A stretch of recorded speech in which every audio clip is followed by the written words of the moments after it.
Hello, everyone. Welcome to this evening's stream. I am joined here with my buddy Marcus from the what's your YouTube channel called again? I can't remember. Something with whatever. How you been, man? I know you've had a busy week. Oh, so far it's crazy.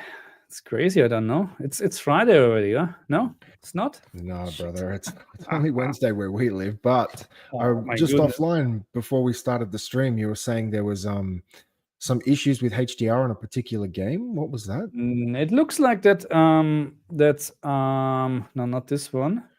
So they did a PSSR update on AC Shadows. You know, the Assassin's Creed, the latest one, and apparently it messed up HDR. I haven't had any time, so I'm downloading the patch at the moment in the background, and then I can look into it, and then I will work on a quick video, just a very quick one today. Interesting. Literally no time. And has there been any update on the 8-second stuttering with the PlayStation 5? Not that I'm aware of. No update. Interesting. Okay. All right, cool. Well, so we've got some comments we'll jump to. Chris, hey. Thanks for joining us, man. Good to see you, brother. Thank you very much. Well, let's quickly just jump onto this comment. Now, so I got a forced update on my LG OLED C10. Do you know what changed? Man, just go and type that version number into the search engine, and it's usually just bug fixes or security patches most of the time. But it happened on my G4 and the G2 as well. So they were all updates. So probably it's just as Adam mentioned, maybe just security updates. I'm not expecting a big update for us DCX anymore, but well, it's end of life now. Yeah.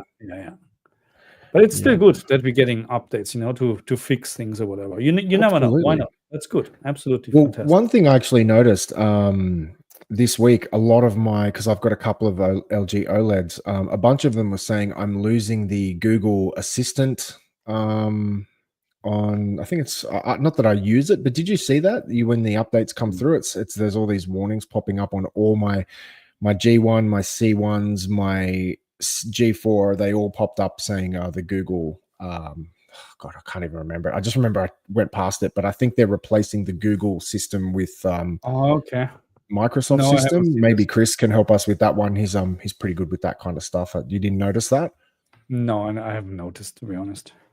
It just kind of brings up something interesting. When I was looking at that, I was just thinking, isn't that interesting? Now, TV manufacturers or any kind of manufacturer can just take features away when they want. Like I've got a Samsung smart fridge with a big display on it, and a lot of the features it advertised when I purchased it. So things like I can use Amazon Alexa, I can order things from Amazon using my fridge.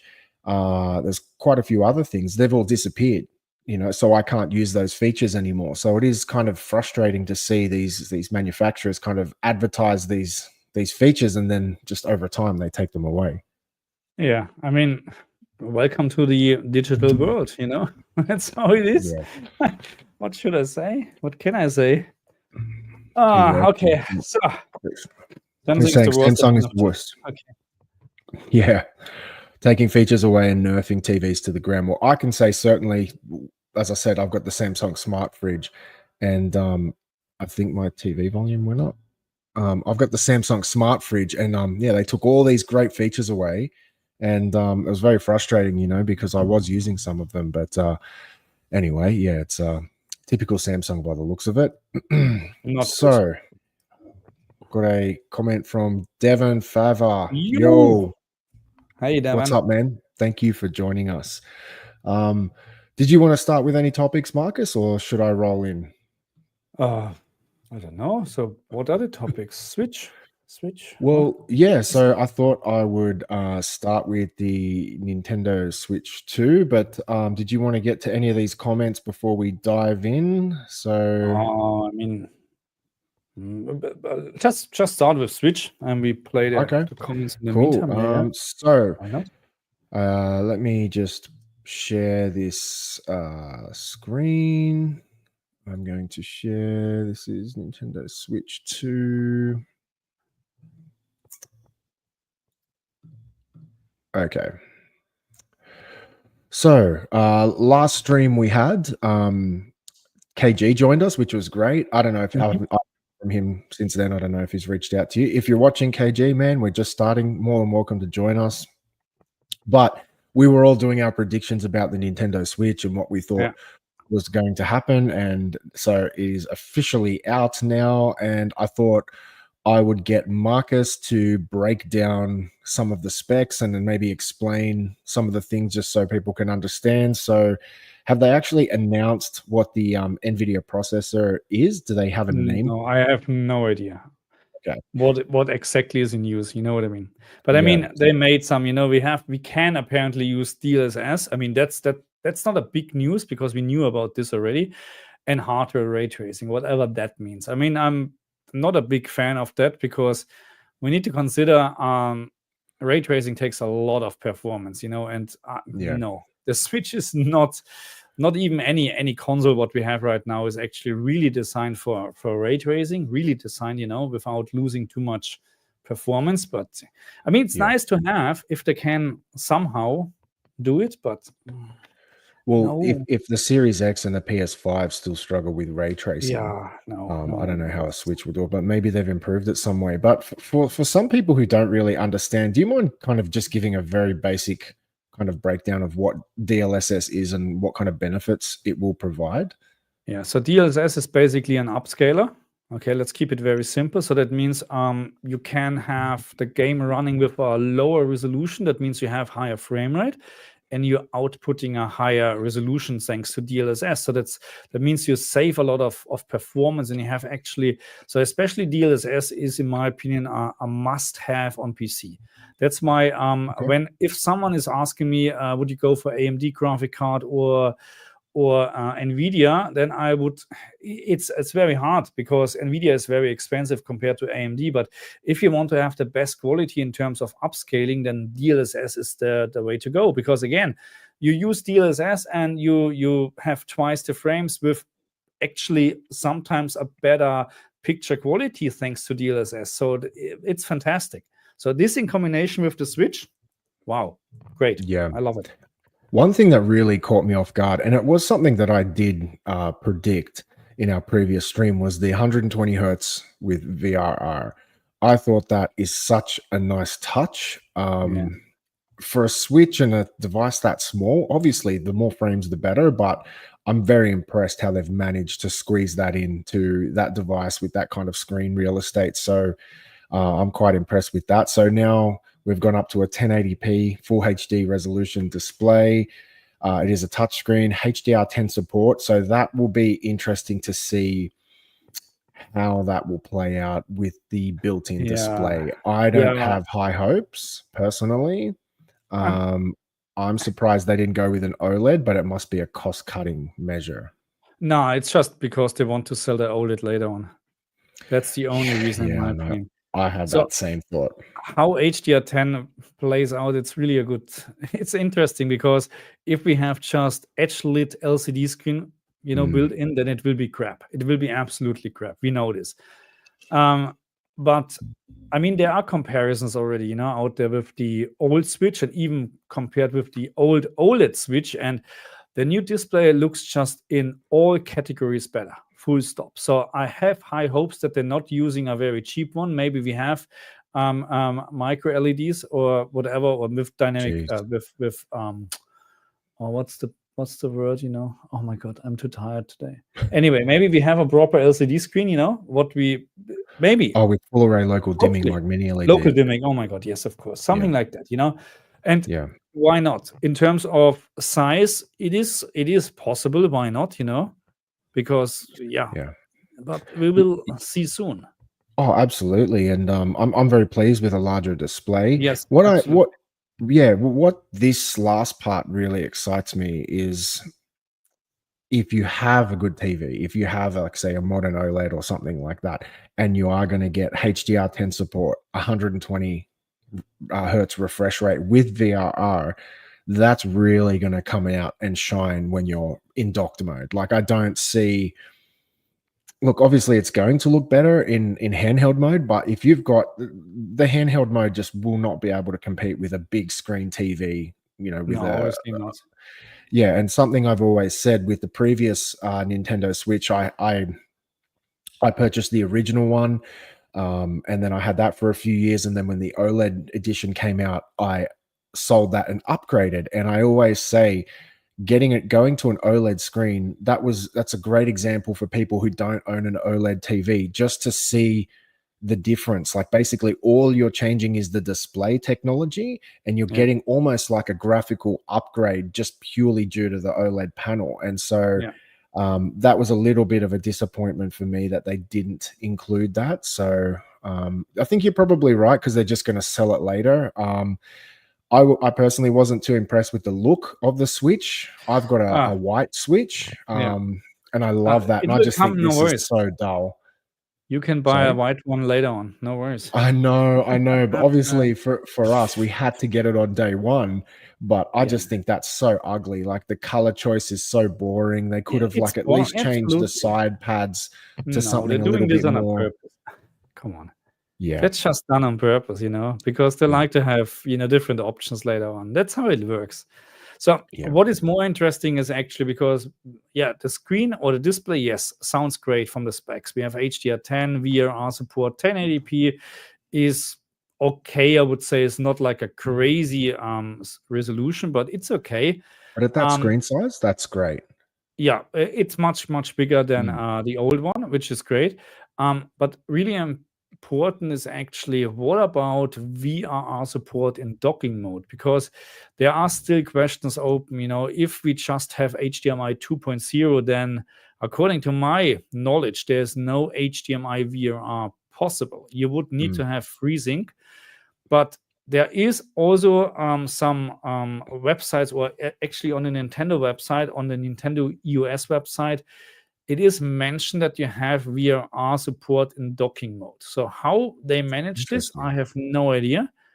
Maybe it's HDMI 2.1 with a reduced whatever bandwidth. I don't know. Yeah, But it must that's be. my only concern at the moment. So correct.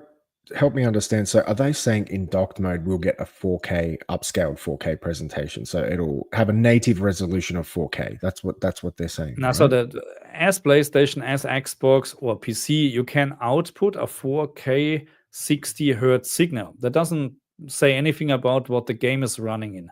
Okay, so the Yes, game can so run in 720p. yeah, sorry. My question was, when in docked mode, forget about the games. I'm just saying, like, when you're just on the dashboard, like, is it outputting the resolution on the TV as 4K? So you might get, say, a 720p game, but it's actually outputting it in a resolution that's a Yes, 4K correct. box. So, Okay, yeah, it's 4K 60 or 1440p 120, up to 1440p. That's the okay. max. So that's what they've said: 1440p Yeah. 120 in docked. Yeah, that's why Interesting. it's not HDMI 2.1.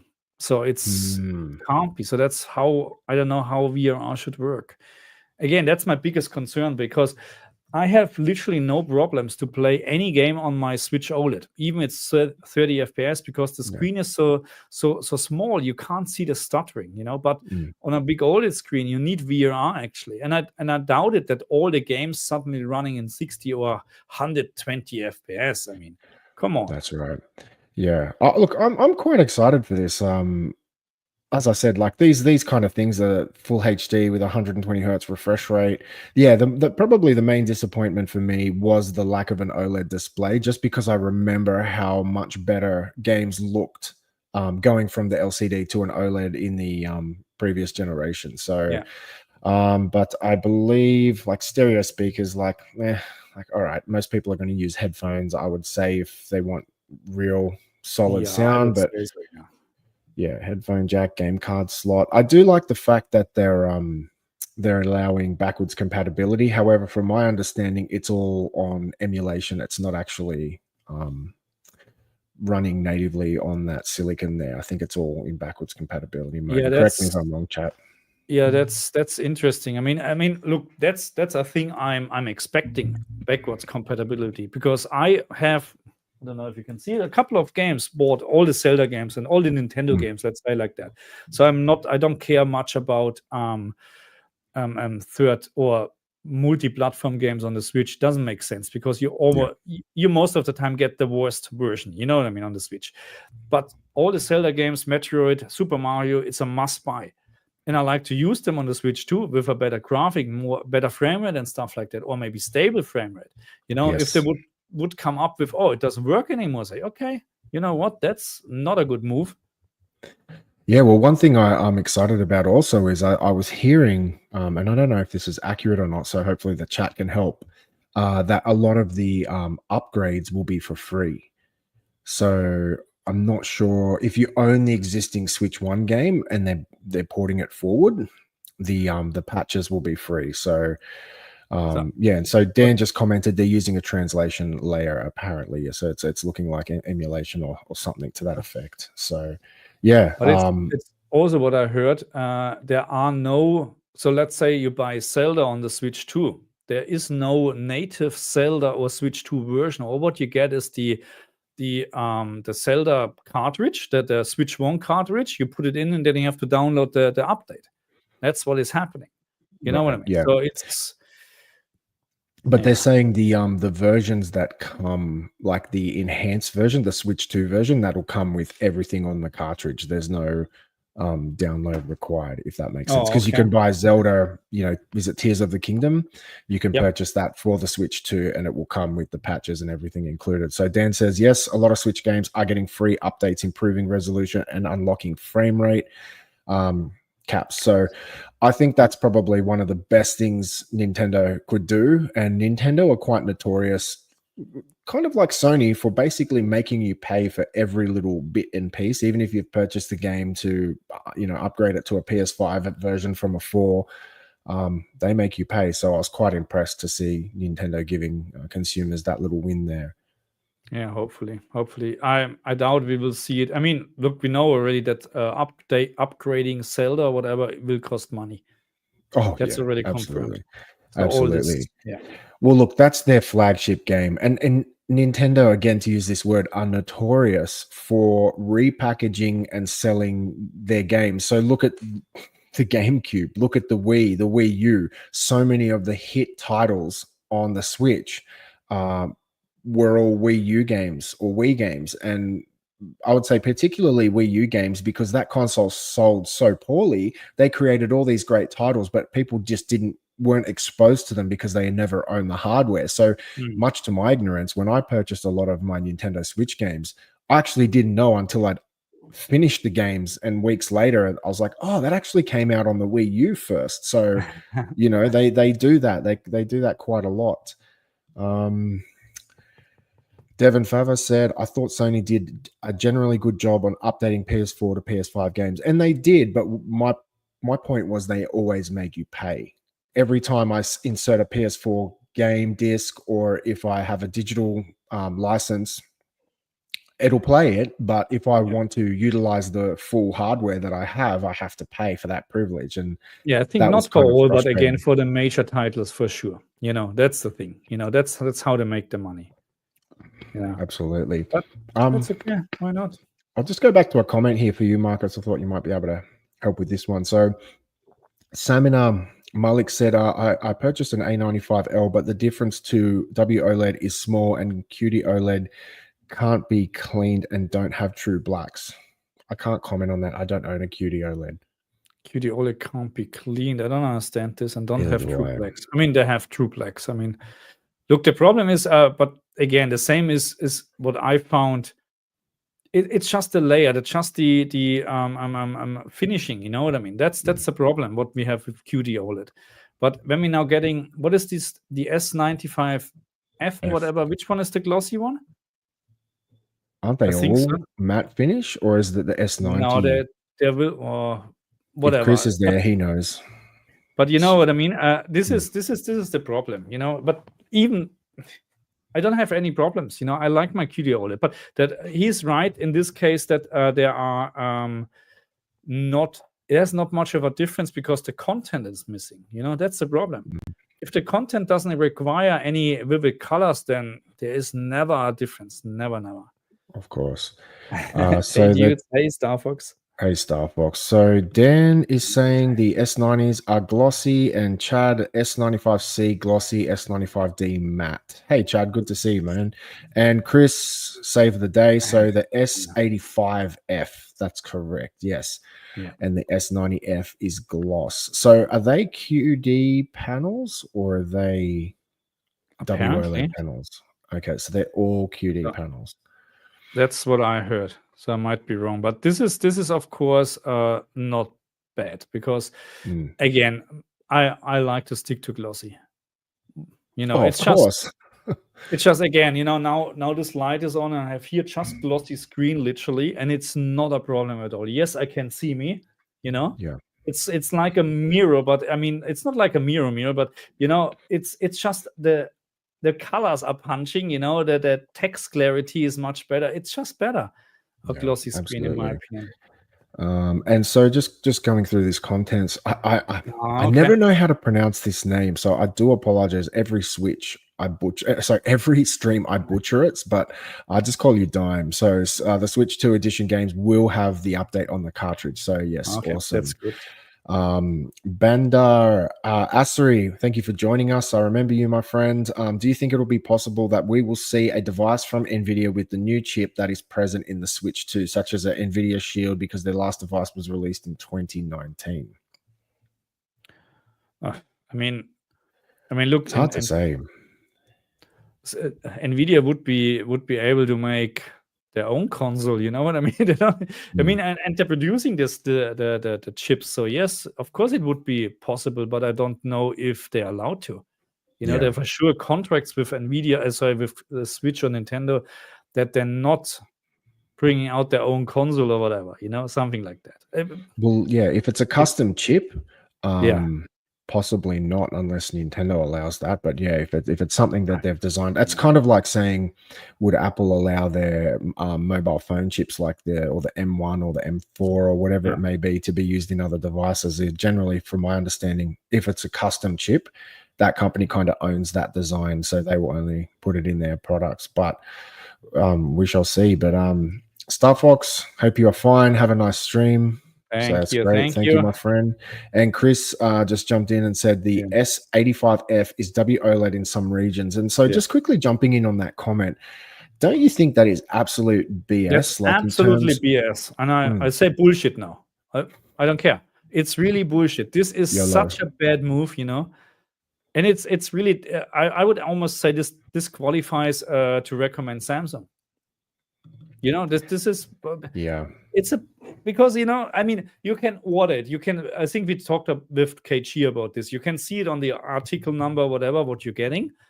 But if you don't know, you just order something and you think, oh, Samsung is QD OLED or whatever. No, it's not a nice move. No. Well, you have to also remember whenever you're listening to, say, any of the guys that stream about TVs, they're always raving on about QD OLED, yourself included. Everyone's always praising like the QD OLED and the benefits that it provides. And so you would naturally assume, okay, if I'm going to buy a Samsung OLED, that I would be getting a QD OLED panel. The fact that they provide two different technologies under the same branding, I think, is very deceptive from their point of view. I think that's really bad. No, it's not a good move. I don't know. But yeah, I just think it's very deceptive from the consumer's perspective, because we were discussing, I don't know if this was online or offline with KG last week, and I was asking him, so how do you determine the TV that you're purchasing, if it's a QD or a WOLED? And he was saying, well, you have to look at the serial number and then identify a couple of markers in that. Was it the serial number, I think he said? No, I think the article code. So you should have actually the article code when you order something. Yeah. But, I mean, maybe not in all the cases. And if you don't know, you just press order, you know? Well, yeah. And he was also saying, in the stores that he goes to, you can actually, they have the boxes on the floor. And so you can kind of go through the boxes and kind of figure out which one you want. In Australia, I don't know many stores or any stores that I've been to where there are multiple boxes on the floor. You basically just walk in, say this is the one you want. They grab one from out the back and, you know, good luck. I mean, Mr. Walker is right, because the same would happen in Europe, and for sure in Germany. You have to label the product as it is. You can't label QD OLED, and then it's an W OLED inside. This would be qualify for our immediate return with your money back. And the same counts for Australia. So Australia is when it comes to stuff like that, very consumer friendly. Okay, not in terms of regular returns. If you just don't like the product, because that's your problem. You bought it, you don't like it, that's your problem. But if there's anything wrong with it, Australia is very, very good actually in terms of consumer laws. And correct, that's how it should be. Yeah, in Australia we have something called consumer law protection. So any kind of products you purchase, Australia protects the consumer for 2 years minimum.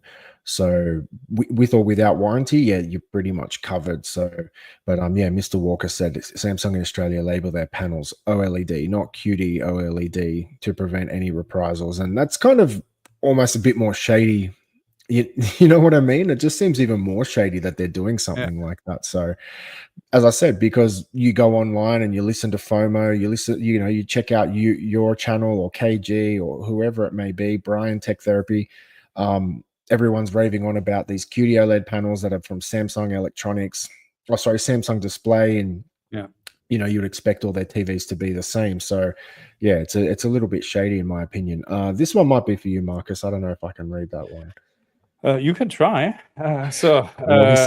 Problem was that's about as far as I can go. Okay, mit dem Switch 2, jetzt wo ich mehr über die Technik weiß, das sieht doch nicht so wieder alt ist. Okay, so he's saying, so basically you get a Switch 2 and it's already old hardware. I mean, you're right, but that's the same with everything. When you bought a PlayStation 5 Pro, it's already outdated. Just because it's a little bit faster or whatever. No, it's always the same. But the thing is, and I mean, look, I would like to have a very powerful Switch, 4K, 120 hertz all the time, but Nintendo, they don't need to do this. You know what I mean? So they're basically, it's a handheld, a portable handheld, and that's what they're trying to do, and it's fine for what they're delivering.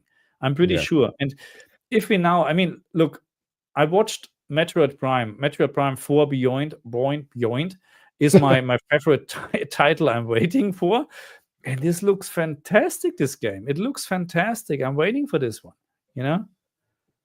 So you raise a good point, because whenever you're buying a console, even when it's brand new day one, you're never getting cutting edge hardware. Because look, man, the price of a 5090, you could buy a PS5 Pro, an Xbox Series X, and a Nintendo Switch and still have change. So what? Absolutely. So what does that? Just the other day, I looked again for 5090s with a friend of mine, because he's should I get a console or should I buy a PC? Say, okay, let's have a look. And $6,000 for a 5090, just for a 5090. No CPU, no power supply, no case, nothing.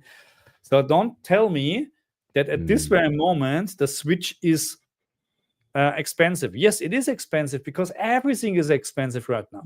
So it's not just Nintendo. You know what I mean? Everything is just expensive. And that's something we can discuss a bit later in the stream offline. You and I were discussing the Nintendo Switch 2 and the tariffs now with the USA versus the world. Any Americans in here, feel free to comment. I do have a couple of articles. I think I had them. I'll try to pull them up later. But that's it's another interesting topic. So one very interesting thing is now let's go with this one first. Samsung QC quality control. Consistency and software stability is a joke, which is why people go for Sony. Okay. I mean, if you like a QD OLED, but again, in terms of software updates, they're much, much better now. There's literally no problem anymore with software updates. And Samsung? Is that what you're saying? Yeah, Samsung. Yeah, I haven't had. I updated all whenever was a software update popping up, I updated them, and there's literally no problem. So they learned their lesson from the last issues what they had. In terms of quality control, my goodness, I don't know. I mean, the biggest problem what I have was still with the One Connect box, which is crap, But apparently also they made some changes. And the problem is always, and this is, I can tell you this from manufacturing, they're producing 1.5 trillion One Connect boxes because it's cheaper. And then they supporting or supplying this to the next 5 generations of TV. Until they're making a cut or finding an issue, you sell 1.5 trillion not working One Connect boxes. And they're not going to throw them problem. away. And I will say one of the most common complaints I see online in our live streams is everyone hates the One Connect box. I think it was a great idea in like the concept, but I personally had nothing but problems with it. I had dropouts. I had like signal loss all the time. I had so many faults, and I'm with Dan on this. I had the Samsung Neo QLED 8K 85-inch, a beast of a TV. Cost me an arm and a leg. I purchased the Samsung fridge with the TV in it. I've got a couple of Samsung sound bars. I've got a Samsung The Frame in one of my bedrooms, and they all are garbage. Like the sound bars sound good, but the software is rubbish. They always need resetting and reconnecting to the network. The Frame TV, that's I regret buying that TV, but it looks good, but that's about it. But yeah, I can certainly understand why a lot of people get frustrated with Samsung, because I believe they are the biggest volume seller of TVs in the world at the moment. They have been for quite some time, but yeah, that's the problem. If people want a QD OLED panel, for me personally, if I was going to buy a QD OLED panel, I would probably go for a Sony, just because I've had such a bad experience with Samsung. So yeah, it's Makes one sense. of those Makes things. So sense. Sam 1972, are you guys going to grab an LG G5, Marcus? No, not when it's released now. Too expensive. Yeah, I would Chris? like to. Chris? Yeah, I would like Oh, to. but still, it's too expensive. By end of Mm. next year, maybe. Yeah, why not? Yeah, I did mention before. So my 83-inch G4 is for sale online, and it's interesting. I've had because I've got a picture of my gaming room, and so it's obviously all my controllers and my consoles and my audio setup. And I've had so many people message me like, "Dope setup, cool setup," and ask me questions about my room, but no one wants to buy the TV. But I've had so many conversations with all these random people just saying, "Oh, cool setup, man. I like, tell me about this, tell me about that." So I've always said if I can sell my G4 for a reasonable price, I would consider the G5. But yeah, it's one of those things, man. It's still early days, but you know, next year there's going to be a G6, and then there's a G7. So I mean, it's never ending. But never again, ends.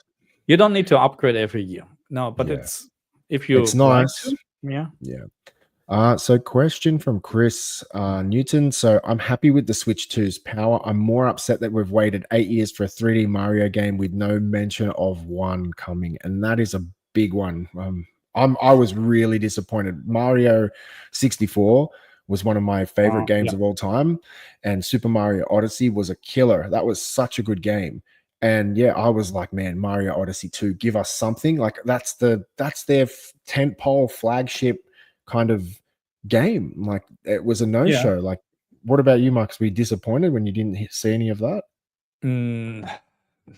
No, I mean, but that's what you're expecting, or because that's the flagship games, you know. You don't want to see anything about Cyberpunk. I couldn't care less about Cyberpunk on Switch. Yeah, I know. Who is going to buy this on a Switch? Now, seriously, question. I mean, this is the game. What you like to play on a PC with a 5090. I mean, I get it. You know, people like to play it, but not on the Switch. For God's sake. And if it struggles on the modern consoles, how is it going to perform on the Switch? They must have nerfed that so hard to get that going. Yeah. I mean, look, I get it. You know, we always talking about graphic and visuals, but I mean that's the thing of what really counts nowadays. Unfortunately, you know, you turn on a game and you have old 80s graphic, you're not playing again. You know what I mean? Even the gameplay would be great back then. You know, when we started playing, visuals we don't even mention it. We were happy with everything what we had. You know. But nowadays it's unfortunately different. And why you would do that? I'll just quickly jump on this. So Devon Further said prices are about to explode. So as we go through the comments, any people joining us from the States here, please post any of your thoughts or comments on this tariff situation. Obviously, here in Australia, we're watching very closely. Even though we're buddies with our American friends, I still think this might be controversial. I like what Trump's doing, but that's another topic. Hopefully, I think people don't I hate me think for saying he's that. no. I think mean, he's I don't looking care after his anymore. country. I support him to a certain point. I'm not Yeah. agreeing with everything what he's saying, because sometimes you should maybe think about before you open your mouth. But hey, he is at least direct and saying, "Hey, that's what I'm thinking. That's what I Yeah. like." I like this much better than our. He's not your typical politicians. politician. Yeah, no, he's not, and that's what I like. Even sometimes, oh my God, just shut up. But hey, Yeah. why not? And Yeah. I guarantee you, America will be the winner at the end. And Absolutely. maybe everybody, because he knows that he can't do this without partners. America is big and strong. But what about China? What about India? They're also strong. What about Europe? They're also strong. They need everybody needs everybody. He likes Yeah. to make a good business. That's all what he likes to do. Absolutely. And you would be silly if you didn't realize his end game isn't to run these tariffs full time. He's just doing this to hurt people, to bring them to the table and then renegotiate a deal. But I wish our politicians in Australia would do that for our country, think about our country and improve the quality of our country. But anyway, sorry, we're getting a bit political here. Hopefully I haven't upset anyone. I apologize if I have. But no, that's how it is. I mean, at the moment, that's number one topic, Yeah, absolutely. So Sam said, I regret buying a 65-inch A95L. I should have gone for a 77-inch G4. 65 is too small. Yes, that's what she you said. should have. Yeah, you're right. But I mean, look, don't complain. That's how it is. Chad, Mario Kart World is $109 cheapest I've seen. Only a mere $50 markup. Is that how much it costs? No, it's $50 more than the previous Mario Kart. Have you checked the prices for the Switch 2 games? I just pre-ordered the console and I have all them here already. But of course, I would need to buy the updates, But they are $109, $120 now for Nintendo Switch 2 games in Australia. That's nuts, man. That's nuts. That's crazy. Is that is US dollar? No. We're not talking about JB Hi-Fi, Okay, right. So, but still, I bought Zelda. I bought all the Nintendo games for $69 Australian dollars. 69, and now we're talking about 109 or 120. Yeah. So almost twice the price. Full stop. They're going full retard. Never go full retard. But I need to also say something. When I grew up with PlayStation, Nintendo, whatsoever, I bought games back then for 120 German marks or 140 German marks. There was hardly any game below 100 German marks. So it was very, very expensive back then, because we're talking about when I was 15, 16, whatever. There was not much income. I'm earning much more money now than back then. You know what I mean? So it was actually, I have the feeling that at a certain point, the gaming price went down. It was very affordable, especially Switch. I mean, don't get me wrong, $70 for a Zelda game. That's cheap, because you get a really good game. But now maybe Nintendo said, okay, let's increase it. Let's see what we can do.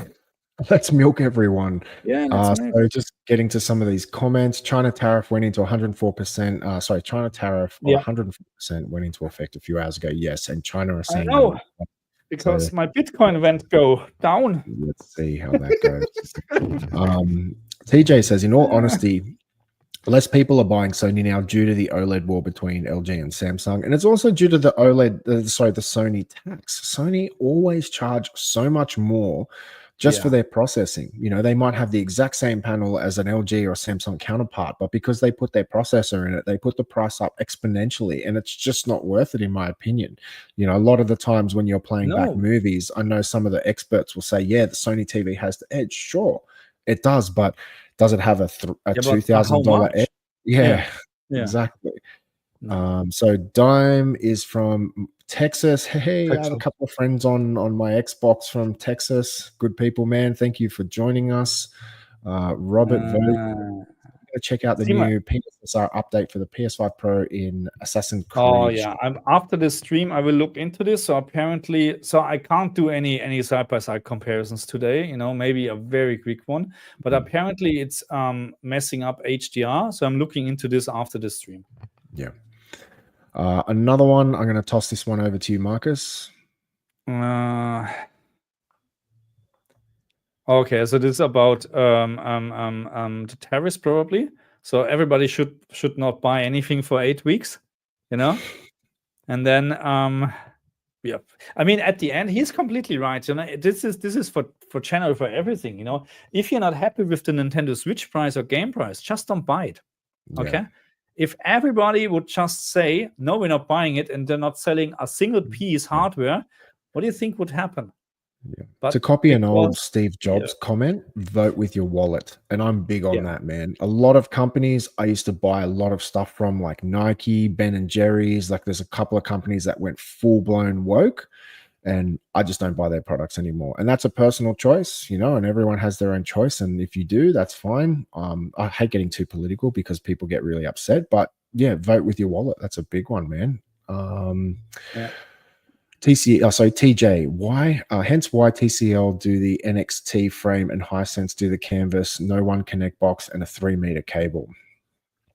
Yeah, Chris, I see you, brother. I know you're still there. And Devon says, and the tariffs will send the prices up in Australia too because companies have to make up for lost sales. I don't know, man. Like, you don't know how this is going to spin out. Like, you could be right, but that could spin out other deals because, you know, when people can't sell something in one place, they go to another place. We already have super cheap cars in Australia because we have no car industry to protect. We don't have tariffs on cars. So we've got this insane flood of Chinese brands coming into our country. Yeah, but they're not cheap at the moment. You know what the fun part is? Just the other day, what do you classify as cheap? You can get ones for like $18,000. Yeah, of course you can, but no. But the thing is, you know, but because they're cheap cars in general, that's the thing. But I looked, so my Kia Cerato, I paid for this car 37,000. Just the other day, I looked it up actually, how much you would get for this right now, and they're all selling for around 35,000. That's pretty so good. that the used market in terms of car is absolutely messed up in Australia. Because I don't know why, but I agree with you. We're getting all these BYDs. I'm not sure if this is a good car or not. I have no idea. It looks good, but I don't know if, you know. I've counted over 20 new brands in the last 5 years from China. They're insane. And some of them are really good, man. Like there's some of the luxury cars are half the price of the European counterparts. Yeah, I mean, honestly, why would you spend so much money on a car anyway? That's true.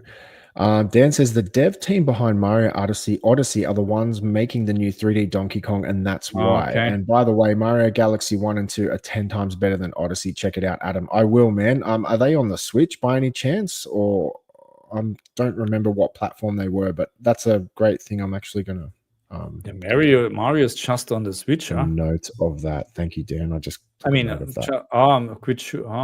a good question. Was there on the Switch or was it?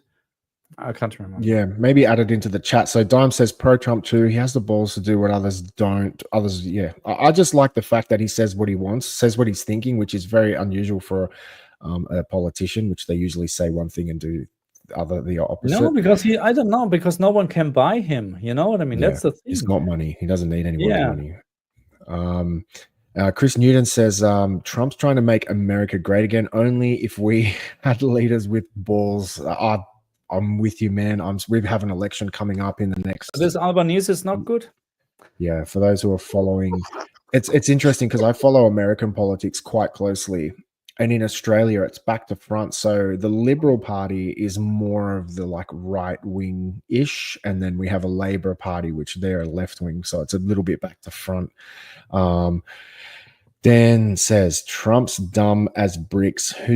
Who's taxing average folk with tariffs and preparing to give trillions in tax cuts to corporations? He's a con man.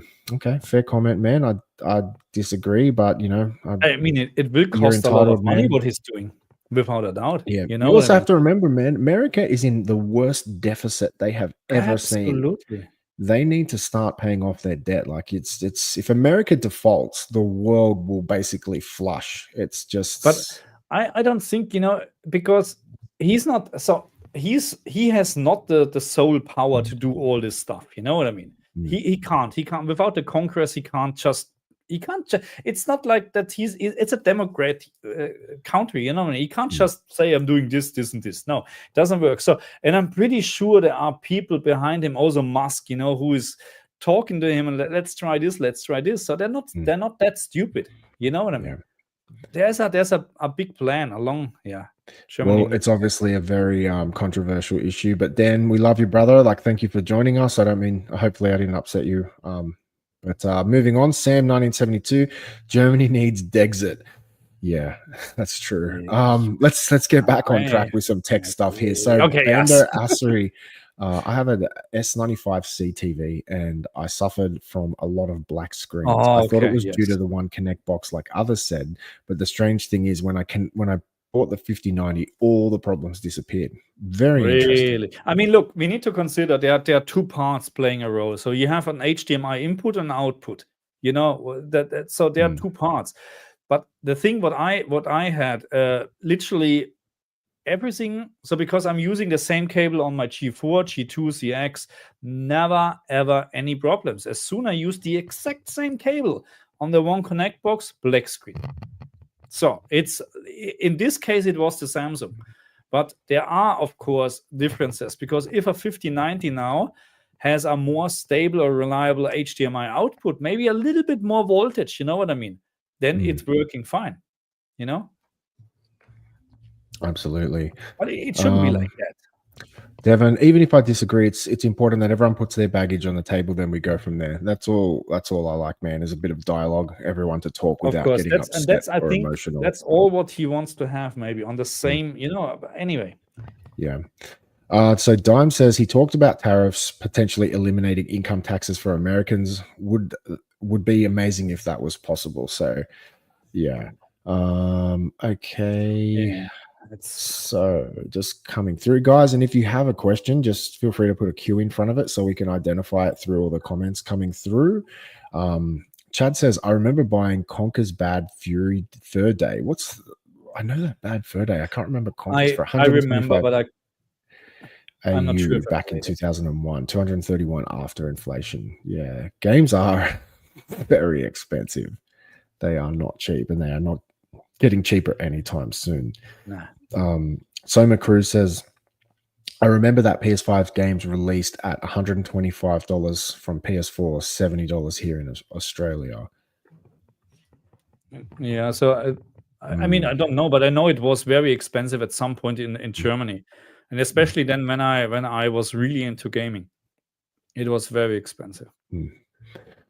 Okay, so Chad said, let them get upset, Adam. It's their hobby. Man, I've just learned being a YouTuber or being online, you have to tread very carefully because you can just say something that might upset somebody and it can completely alienate you from a crowd. It's always setting up someone, you know what I mean? That's the problem, I'm too old for this crap anymore, you know what I mean?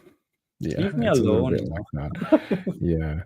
Okay, so Devin also says China can manufacture really inexpensive cars because they're vertical integration, same as TCL. Yeah, they can also do it because they have, no minimum wage over there and no safety over there, nothing. Issues. No one cares about the people. That's also true. You know what I mean? That's how. Geez, we're all of our comments have shifted to Trump and tariffs and stuff like that. So it's a very hot topic. It's going to affect our hobby as well. It will because I tell you something, and this is the same what happened with COVID. So how should I say? So now Trump announced tariffs for China, 104% or whatever. Even this doesn't affect Australia. Some companies will increase the prices and say, "Oh, because of Trump," you know what I mean? So they're taking advantage over that. So Absolutely. You know what I mean? So it will affect us. Oh, of course, it will affect everyone. Do you mind translating this one, please, from Star Fox? He can speak English damn good. He just does this to troll, man. So I love the work, man. The effort is fantastic. No, he's just saying that Trump is also just a play ball, for big concerns, like BlackRock. But he doesn't want to go deep into the topic because it's such a nice day in Germany. Yeah. But Okay. I mean, look, again, at the end, he's not the one who he's not deciding things either. You know what I mean? And at the end, just some people making a huge of money again. A few people, Not us. Okay, so I just we have gone so off topic today. I don't know how we derailed so hard, but Sam says, "Do you guys watch sports?" Yeah, I watch Australian NRL rugby league. So I know that's.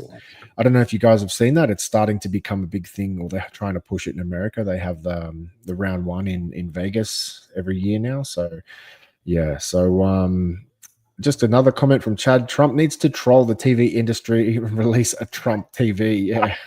Yes. There you go. QD OLED, glossy. So 240 hertz. I buy it. I will quickly shift gears here. So Okay. one thing I wanted to show was, let's see, the price of a let's Nintendo talk Switch about in Australia, right? So- $700. that's However, without the game. Okay, that's without you the can game. purchase a PlayStation 5 Pro for $600. Yeah. So with game. and with Okay. a game. So the one with the obviously, game is $679. I'm excited for it. Yeah, so the switch to what was it? Where is It's it? The just Switch. that I don't know how much it is. So that's the weird stuff is it's still available to pre-order. Okay, so there is no shortage. It doesn't look like no shortage. No, not Yeah. at all. But I guess my point is like, man, the Nintendo Switch costs more than a PlayStation 5. And if you put them together, like against like hardware and power and performance, the PlayStation smokes the Nintendo Switch. Obviously, it's a more powerful console. You get more for it. I'm just a bit surprised. And look, I'm the idiot. I purchased it day one. I gave them my money as soon as it was there, and I imagine most people did the same thing. I mean, so that kind of blows my mind.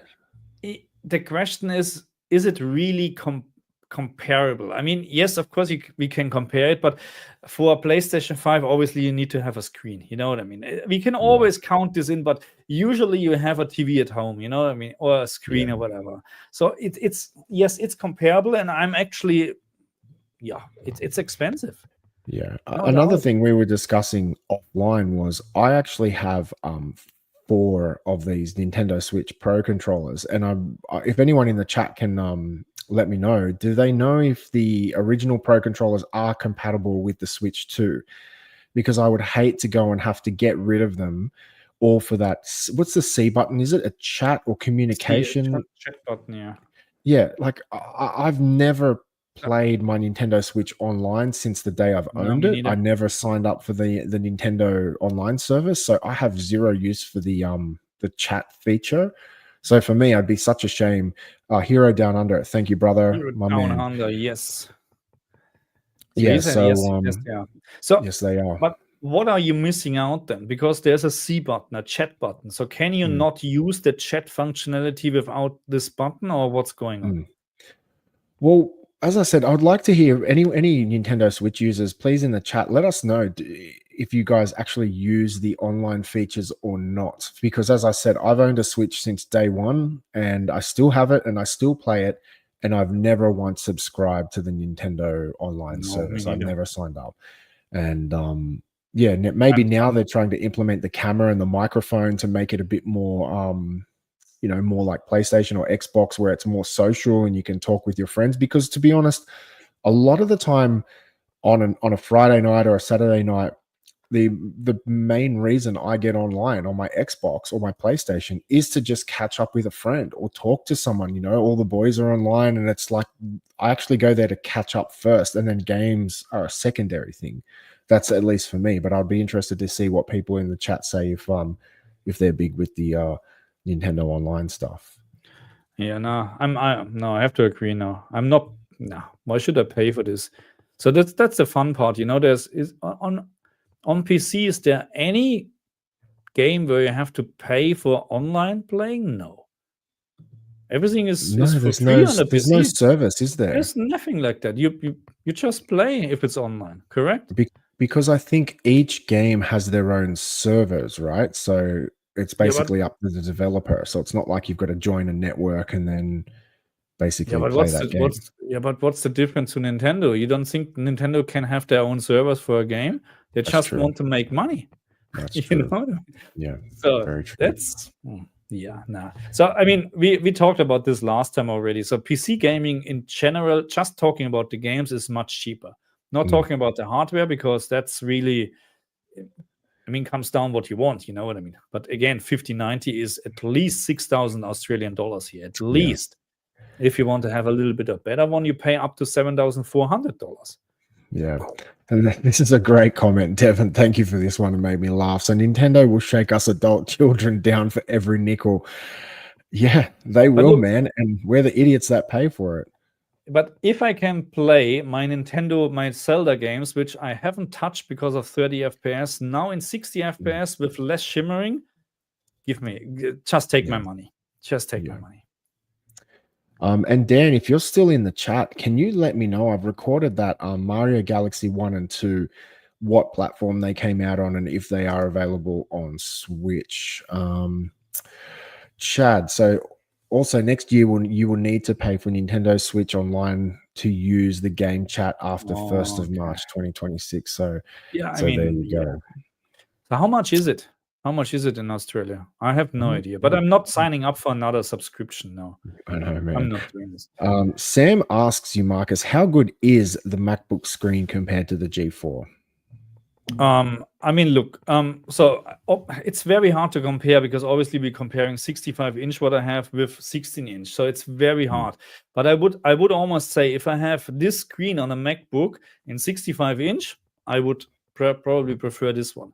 It's so clear, it's crazy, unbelievable. And in terms of black level, you can see that there is actually, it's not an OLED screen, but it's very, very minimal, so that you can actually see black raised, that you can see the background. It's so good. It's really great. I love it. And the resolution is crazy. That's why I would like to see TVs actually with 16,000 pixels or whatever, 16 by whatever, 8,000 pixels, because the Retina display in 16-inch has so many pixels compared to a 65-inch. You know what I mean? The scaling and the text clarity is wow. It's amazing. But anyway, not saying that G4 is bad, but again, it's just, that's why you pay so much money for this crap. Dime also says the only PC games you play online are the MMORPGs like World of Warcraft and Final Fantasy. Yeah.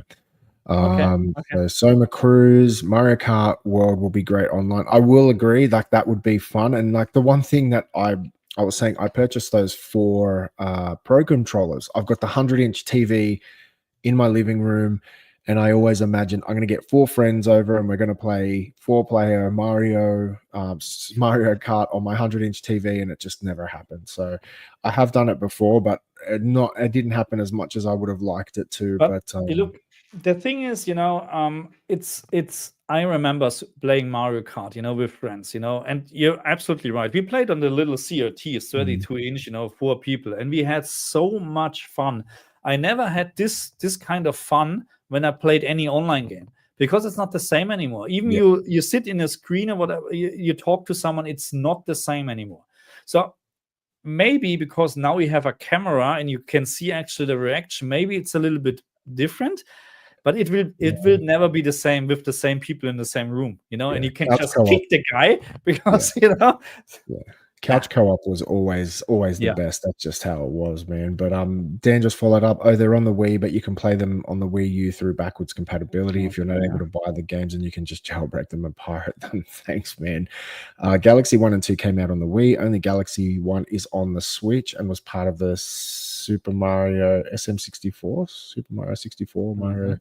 Okay, I might have to look for that that online if I can find a physical copy of it. Then Interesting. So Mario All Stars. So just quickly before we jump over to a couple more questions, another thing, like this is kind of from a tech hi-fi perspective. So it's something I wanted to share.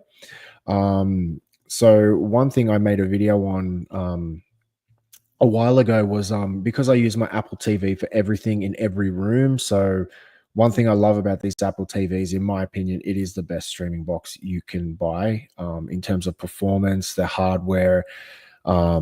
It's just the ecosystem. Everything about it is, in my opinion, the best. It's just there's nothing better.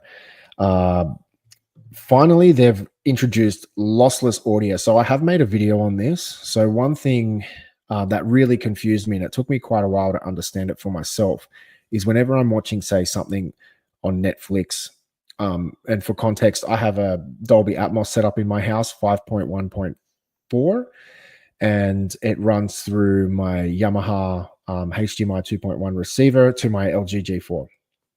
And so whenever I'm consuming content on Netflix, I get that beautiful Dolby Atmos symbol, and all my Atmos starts lighting up and doing all these wonderful things. But whenever I play something, say through Plex, even though it has Dolby Atmos on the video file, it won't work. It's because Apple TV does not support pass through, which is basically blows my mind. This is like the only feature I feel like they don't have. And so I got really excited when 18.4 came out, and it was like, okay, cool. They supported vacuums, which was really cool because I have a vacuum that now works with Apple HomeKit, and I have a huge HomeKit setup, which is great. But the lossless, we're talking about vacuums. We're talking about this. What? Yeah, my robot vacuum. So but this is what gets me, man. I was so pumped when I saw lossless audio. So perhaps the most substantial update is the inclusion of lossless audio and ultra low latency audio. The features are designed for AirPod Max. Seriously, like this is what blew my mind. So for me, as I said, the only feature that the Apple TV does not support is audio pass-through. So when I'm playing something through Plex, I actually end up having to turn my Xbox on, load up Plex on my Xbox, and then play that one video file through my Xbox, because it's not the Plex app that doesn't support it. It's the Apple TV hardware. So I can't believe that they released lossless audio, but it was only for their Apple headphones, which I think is a stupid missed opportunity. But apparently I've been reading it could be a hardware issue, but people have been complaining about this for years. So yeah, very, very frustrating from my perspective. Do you have any of that set up at home, Marcus? No. So I put my Apple box again on my Samsung, and I'm just using this now because, again, we had the discussion that I had issues with some maybe MPEG compression stuff, something like that. So I'm observing. So the first thing, of course, when I turn it on, software update, because it wasn't turned on for ages, and I haven't seen this issue so far. So maybe there was really an issue with all the software, firmware, whatsoever. And yes, I agree with you, because it's fast. It's just great to just use one remote control and stuff like that. And it's just, I like it. It's also the fact, for me in my household, we have a bunch of different TVs in different rooms. They're all different brands. They all have different operating systems. And the fact is, like, my family, friends, when they come over, you get one remote that's the same for every TV, one interface, and it just works. That's my rant over for that. But just quickly getting to some other comments. Sotonist says, every switch to having the same screen might be interesting. Same HDR parameters, same 120 hertz, etc. Yeah, that's true. Yeah, that's a big advantage, of course. Sam 1972 says, do you set your TV in filmmaker mode, or do you choose a more punchy setting? No, I'm using game mode on all my. When you consume content, when you watch movies and stuff. I mean, if I'm watching movies, it's in filmmaker mode. Yes, correct. Because I like to have a natural. Yeah, in my G4, I've kind of gone through, I think it's Cinema Home. I can't remember if that's the C1 or the G4, but it's the cinema setting. It's like a Cinema Home setting, because I like to add a few very small options to mine. I don't mind a little bit of soap opera effect. I find any content in 24p, It's just too juddery for me, especially like panning shots in movies. It's like it's too rough. I don't know. Like the OLED just brings out any kind of impurities or anything that is a low frame rate. It really shows it. So yeah, man. Another comment from Star Fox.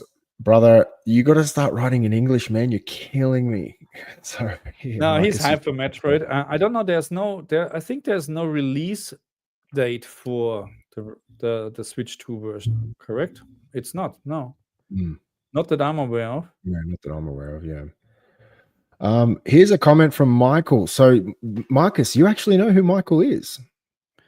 Michael. So, remember when you were at my place and we were making the YouTube videos, and there was Damien and Michael. Oh, okay. Hey, Michael, nice to see you again. Yeah, Michael, thanks for joining us, man. Appreciate you being here. So, can you guys make a video on a decent NAS media server for home entertainment, including the best way to connect to your TV? Is that your thing? That's your part. That's your part. That's your part. You have a NAS system. I don't. I do. It's yeah. I think this is something Michael and I have also discussed offline. So it's tricky, man. So you can get NASs with different like CPU. They're basically like little mini PCs. So what a lot of people do is they'll buy a really expensive NAS that has really good CPU, RAM, that kind of thing built in, and people just generally install Plex on the NAS itself, and then the NAS does all the transcoding and stuff. I tend to not do that. I know Michael, we've discussed that offline. So if you want a video on a NAS media server, do you mean a NAS with a separate PC, or a NAS that you can actually, like, it's an all-in-one, you don't need a PC? Because there is a way to do it, but then you're looking at like a couple of $1,000s just for the NAS itself without the drives. My one, it's like a, I think $300 or $400 4-bay NAS. So I kept it pretty simple and run an external server. But that is a meaty topic that will require a lot of work and research to make a good video. But I'll keep you posted on that one, man. Thank you for the comment. Dan says Apple hardware and software quality is unmatched, man. Wish there was some real competition. I agree, Marcus. I know you've been converted. I went to the dark side. Well, you've just gone from a Windows PC and a Samsung phone to an iPhone and a MacBook. No, look, I have all my PCs, and you need the PC still for gaming. So that's the thing. But all editing and my business related stuff, I'm just using Apple from now on. It's just everything. You have everything under one roof. Let's say like this is just make things easier. Yeah. But I would never sell my PC because then I can't play anymore. Well, I think it's good to have both. It's because there's just some things you can only do with a PC, but I agree with that. Chad also said, I would highly recommend modding a Switch just for the PC ports. Convert it to Switch of Super Mario HD and Ocarina of Time with 1080p textures and 60 FPS and controllable camera. And man, I've reached out to a few local people that can do that, and the price they charge just to mod the Switch is often sometimes half or more of half the price of the Switch, which is just insane. It's just not worth it. But yeah, the one thing that really caught my attention was if people have heard of it, the MIG switch, MIG switch. Have you heard of that, Marcus? Let me just confirm that. MIG switch. So yeah, so the MIG switch, so these, I think it was with these Russian people, like, if you haven't looked it up, go and check that out. MIG switch. So it's basically, it just clones carts and it can dump carts. You don't have to modify your switch. So it's just a little device they send you.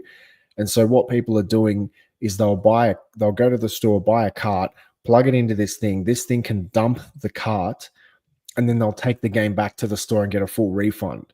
And so the problem is with this MIG switch is when you dump the cart, each cart has like unique keys specific to the cart. So if somebody else purchases that cart and plugs it in and goes online, it's going to identify there's two copies of this thing and one's pirated, and so both switches will get banned. So it's pretty scary. But one thing, it was really interesting how they managed to do this. And the actual MIG switch also comes with a Nintendo Switch cart where you plug a little SD card into it. So once you dump all these cartridges, you dump all those games onto a micro SD card, and you plug that into a full-size Switch cart, and then that goes into your non-modded Switch. And I think from memory, and correct me if I'm wrong, chat, the way you switch games is you basically plug in the cart and then you unplug it and plug it in again, and that rotates through the games that are on the cart. So cool. you have a completely stock unmodified Switch, and you can just have 20, 30 games on this one cart, and you just plug it in, unplug it, plug it in, and it will just rotate through games. And I thought that was insane how they managed to do that. I know that pissed Nintendo off. That's crazy. That's good, actually. Yeah, very cool.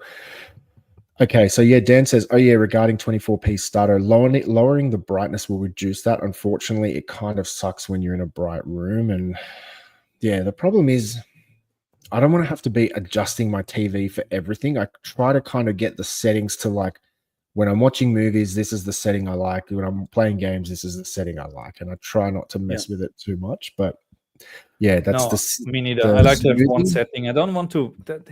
I don't have time anymore to play with this kind of stuff, Yeah. And Devon says, be it black frame insertion helps a lot with 24p judder, in my opinion. I'm in a dark room and it's better alternative to soap opera effect and motion artifacts for movies, in my honest opinion. And look, that's a good alternative.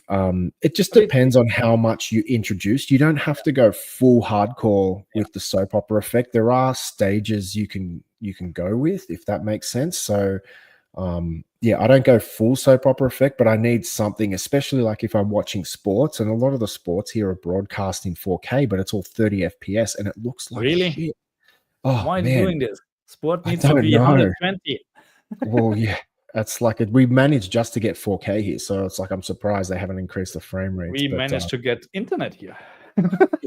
That's true. Okay. Just quickly, so Chris, he's probably already left, but man, if you haven't left already, thank you, Chris. Always a pleasure to have you here. Good to see you, brother. So, did you have any comments or anything you wanted to jump on, Marcus? Kieran Under said you don't need a PC for gaming. He's playing PC games on his Mac Mini with crossover. Yes, you can use this, but I mean, if you have already, so I have already a 4080, and I'm not going to replace this with a Mac Mini just to play then games on a Mac. It doesn't make sense because the 4080 smokes everything what you can get from MacBook in terms of gaming. Full stop. Okay, that's how it is. But that's an external graphic card which already costs a lot of money. You're not buying a MacBook for playing games. If you do this, you're an idiot. Sorry to say that. Okay, you're buying a Mac for productivity. And then on top, yes, you can use a Mac for gaming. And I will do a video about that because I'm actually really impressed with the gaming performance from this laptop. Okay, obviously it can't compete with a laptop with NVIDIA graphic card, but that's not the point. You know what I mean? It's not designed for that. Okay, that's the thing. Yeah, that's one thing actually I've been meaning to do. I just haven't had the time, is to because I just purchased the new Mac Mini M4 and I'm so happy with this. I've just upgraded the RAM and the storage, kept it pretty standard other than that. And I've seen a lot of reviews of people installing these emulation tools, it's Crossover or Wine or something like that, and running these games, and they're actually able to run them relatively well, even through the translation layer. So I'm really impressed, and that's something I probably have to do. Just considering I have Game Pass Ultimate, I wonder if I can get that to run on my Mac through emulation and then play some of the games through there. All right. So, and then also said, how is sports 30 FPS? That should be illegal. Hence, I agree. I agree. Yeah. Hence the soap opera effect, man. It's too harsh. It's it bothers me a lot, especially when you're used to high frame rate content. It sticks out like a sore thumb, man. That's actually one thing I was talking to you about. I really wanted to watch that high frame rate movie. What was it? Gemini Man? Was that the one you said? It was filmed in a high frame rate. I need to watch that just to see what the experience is like. Yeah, but it's weird. So because I have actually no problem to watch movies with 24 FPS, because movies is different to playing games, in my opinion. You don't consume a lot of movies, though, do you? You don't watch a lot of movies. I literally, that's the first time I'm turning on my MacBook for stuff this week. No, but I mean on your TV in No. general. You don't watch many No. movies. No, not really. But no, because sometimes I just a quick series or whatever, you know, one episode or whatever. Mm. That's what I'm doing. Not many movies. I haven't watched anything lately, honestly. Because you have quite a good audio setup as well in that room, don't you? I do. Something decent. Yeah, that's the thing. I'm surprised because one thing I find that gets the most out of my audio video setup is a really good modern movie, 4K HDR.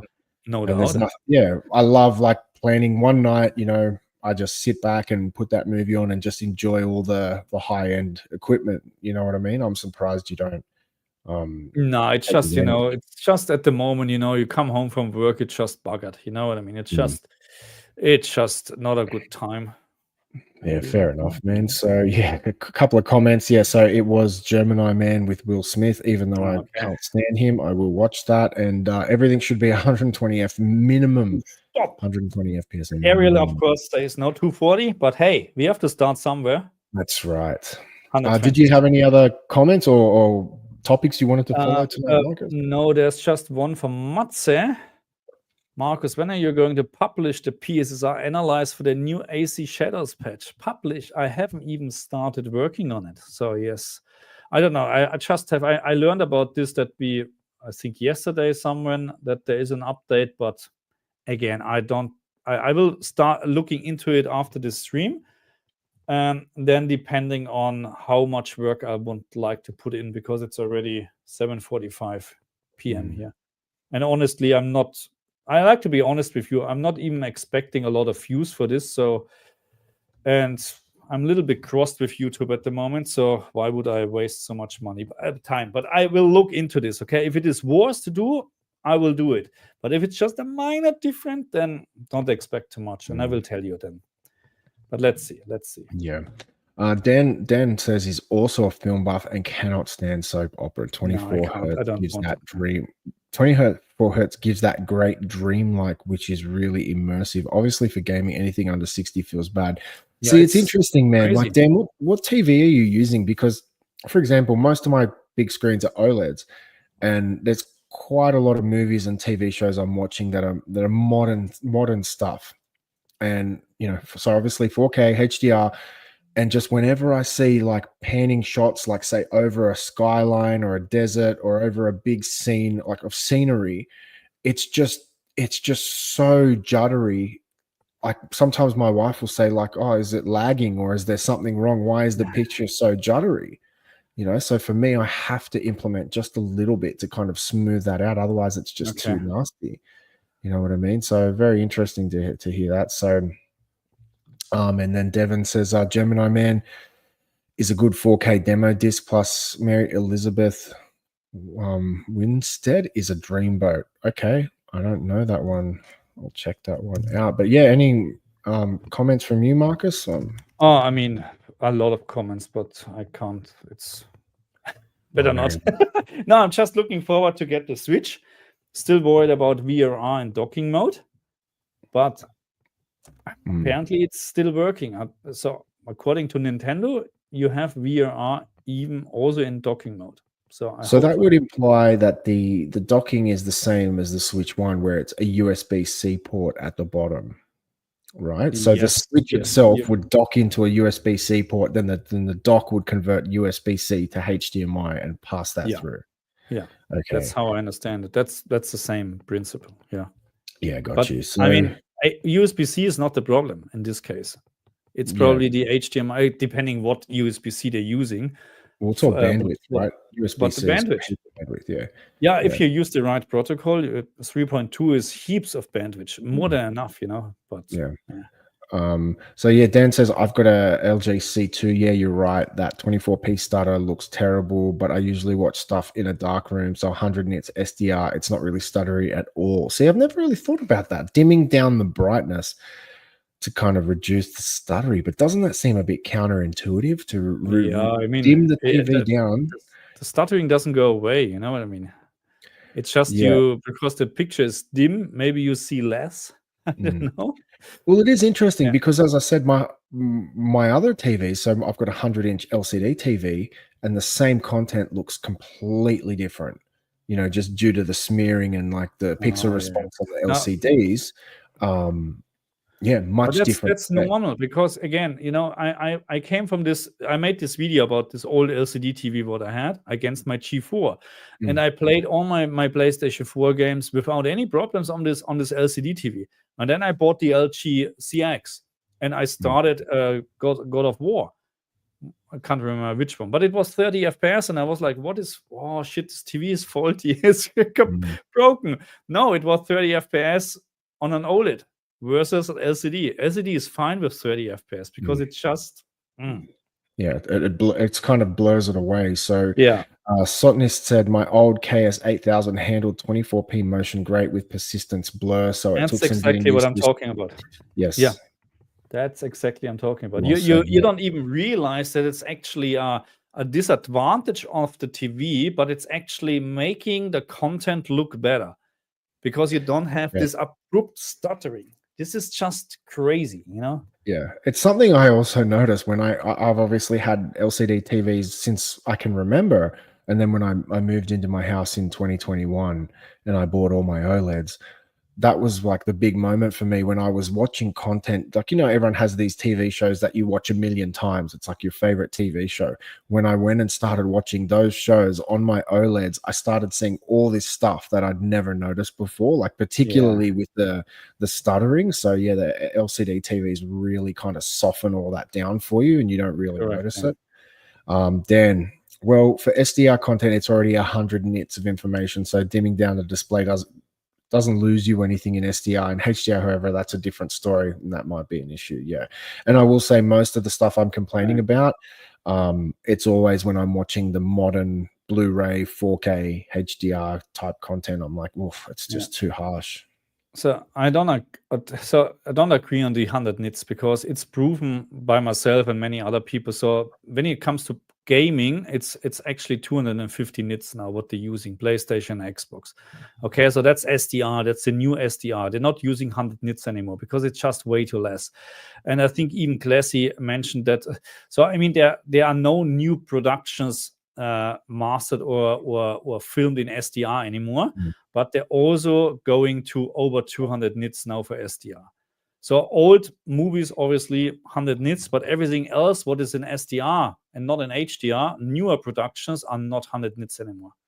Okay, so just keep that in mind. Aren't they mastered to like 400 now or something like that? No, 203 or 250 for games, what I found now. Okay. And then Sotonist said yes, but some panning shots are just brutal no matter what. And that's what I'm experiencing. And as I said, particularly when it's over a large landscape or a city, it's like this wild, like long panning shot. And it's brutal, man. It really frustrates me. But it sounds silly, but first world problems. So Mr. Walker, I use Cinema Motion on my LG C4 and it smooths out the panning shots in 24p judder without introducing soap opera effect and artifacting. And yeah, that's what I use on my G4. The Cinema Motion is probably the best compromise in my opinion. Yeah, it's not too hardcore with the soap opera effect, but yeah, it does kind of minimize that juddering. It's still there, but it's not as brutal as the other settings. So new and old, good morning, guys. I had the same Marcus when I got my first OLED. OLED made me want to only play high FPS games. Yes, correct. I can't go back to 30 FPS on an OLED screen. It doesn't work. It doesn't work. Yeah. It doesn't work. So Soma Cruz, question. So hi guys, have you looked at the switch to HDR specs? Someone has pointed out on Reddit that it's using only HDR10, not HDR. Display HDR certification can provide link. Interesting. Hi I guys. have not. It's only HDR, not display HDR. Chuck the link in, man, if you've got it, just so we can continue going. We'll circle back to it. But no, I haven't even looked at it, man. I actually just pre-ordered, and we don't know anything about the screen, more or less. You know what I mean? If it can be absolute a disaster. You know what I mean? It can be. We don't know. Yeah, actually, this raises a good point. There was something I wanted to bring up earlier. So let's just say you've got a Switch at the moment and you're, say, playing one of these games that has the HDR improvement patch, like, what is it, Zelda Breath of the Wild, that's getting an improvement. You've been playing on the OLED screen, and then you go over to an LCD screen, even though it's got 120 FPS and it's got HDR implemented. I still feel that'll be a bit of a downgrade because you're not getting that contrast. Do you know what I'm saying? I feel like that's going to be a tricky one, particularly for people who have played, dozens, hundreds of hours of that game. You know how it looks on an OLED and how you're expecting it to look, and then you go over to a higher frame rate LCD. It's not going to look as good. I don't care how good your HDR is. It's not going to be as good. But do you have any thoughts on that, Marcus? No, you're right. That's how it is. Yeah. Here, Dan says Switch 2 has no local dimming. I mean, see, if it's really no local dimming and just a very cheap LCD, then HDR is probably really, really bad. But well, that's basically what I was just saying. Yeah. But I don't know. So I hope that Nintendo is taking some money or doing something good, because otherwise I would be very, very disappointed. But that's how it is. It will be frustrating to see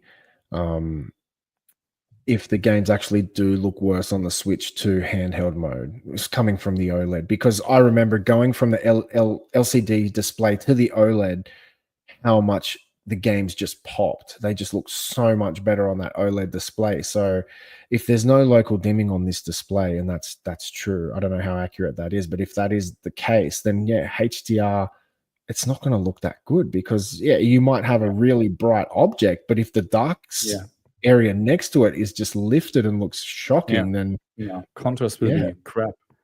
And that's the whole point of HDR, is contrast.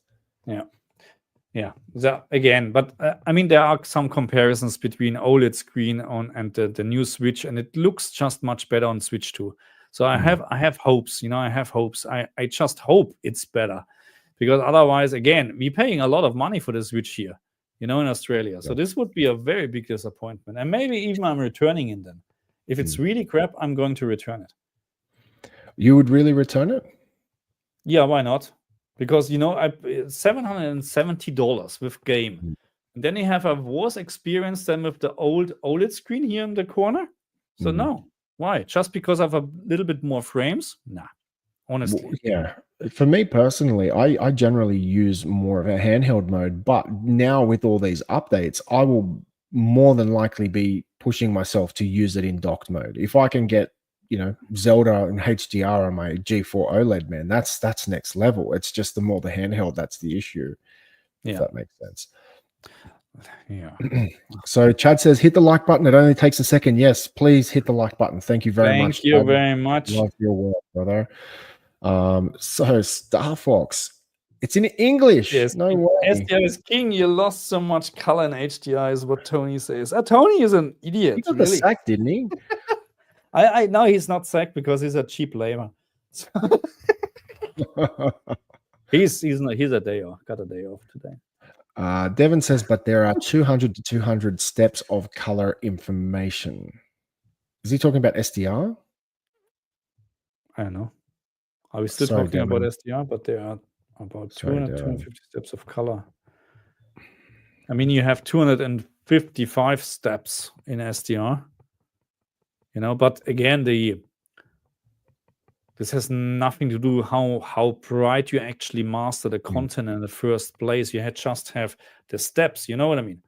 So of course, there's not much dynamic range in SDR compared to HDR. I mean, and then Chad also says, I'll stick to docked mode then, and that's where I think Nintendo may have kind of struck on something interesting, because they're not going to have the big titles like the Sony and Microsoft have, but if you can plug your Switch into your fancy new TV that supports a high frame rate, that's a very compelling option. You know what I mean? Like I guess a lot of people don't own every console. Maybe most people, correct me if I'm wrong, purchase one. They don't have a PlayStation, an Xbox, and a Switch. Maybe they just pick one, and then that's how it was back in the day, right? Most people just picked a team and they stuck with it. Like, obviously for us, we purchase everything. So, maybe we're the abnormal ones, but hardly had any Nintendo consoles actually, because I was more like a Xbox, PlayStation fan back then. But now I actually appreciate the games, of course.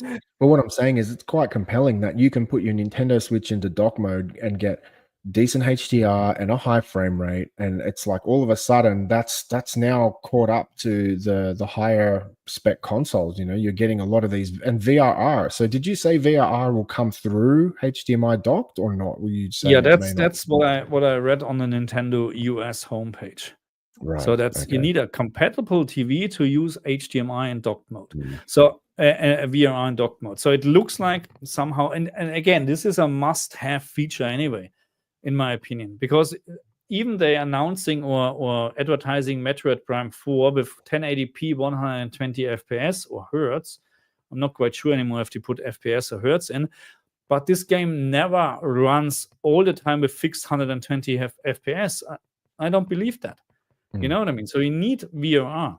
Yeah, it's a really, really important thing, especially with a low-powered device that's going to have fluctuating frame rates. I think that's really important to kind of clean that up.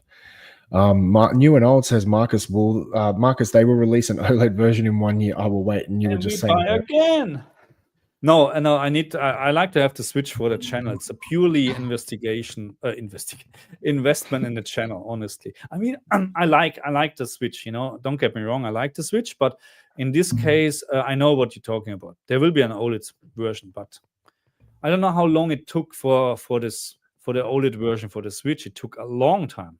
It was like halfway through their life cycle, and it was really smart when you think about it, because all they did was change the display and then sold it at full price. And it was like people were still buying it. And even me, I sold my old Switch and purchased the OLED. And it was the best decision I ever made. But, that's like someone like me. I've purchased 2 consoles now, in that same life cycle.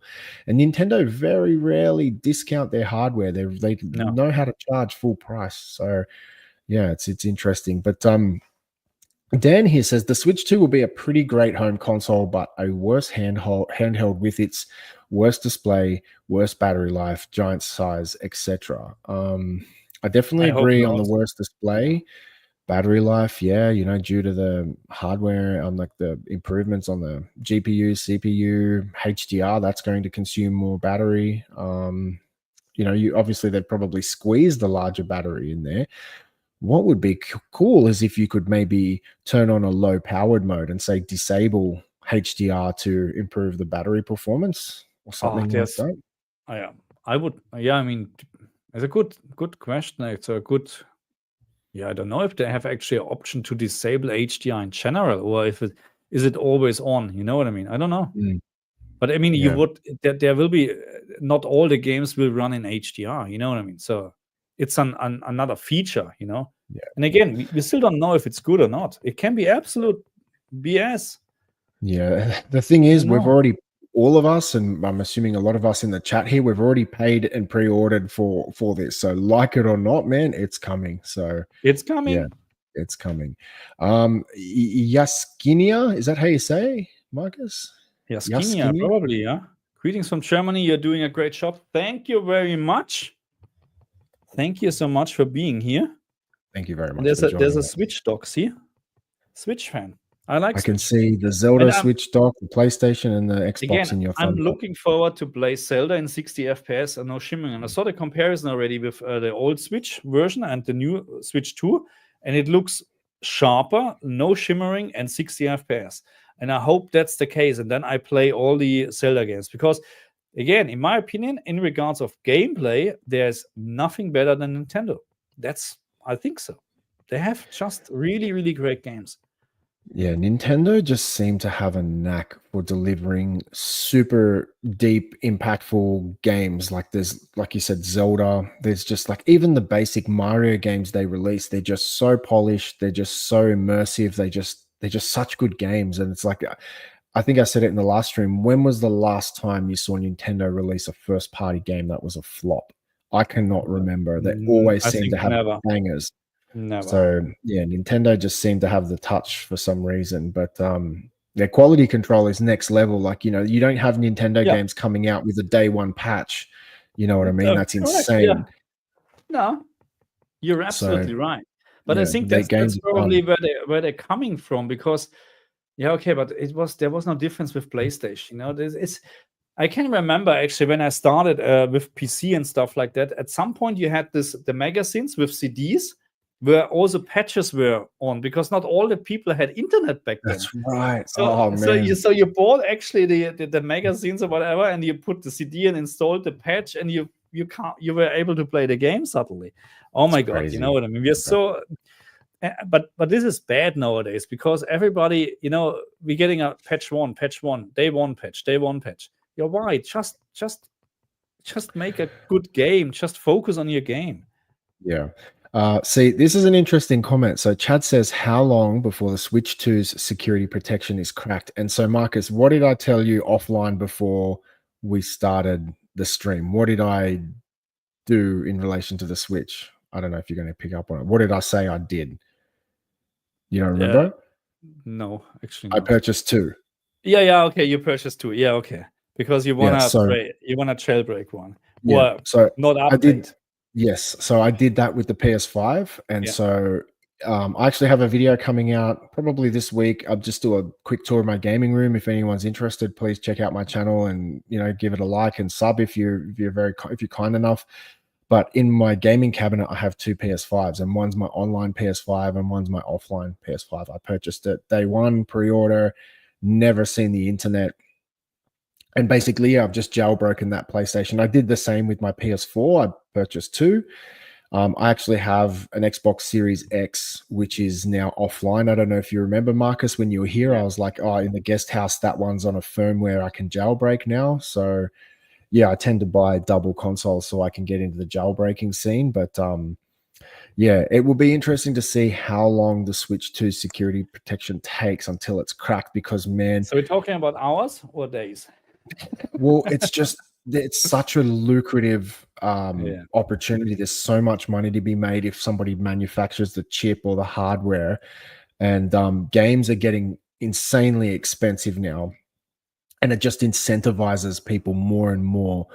And another reason why they say the Xbox is very hard to hack is because Microsoft provide a developer platform. You can basically dual boot your Xbox and have like a developer mode, and you can basically load any kind of software and do what you want with it. That's why the PlayStation and Nintendo's tend to get hacked more often. Also because there are more of them out there, but they don't provide any of those alternative ways to use the console's hardware.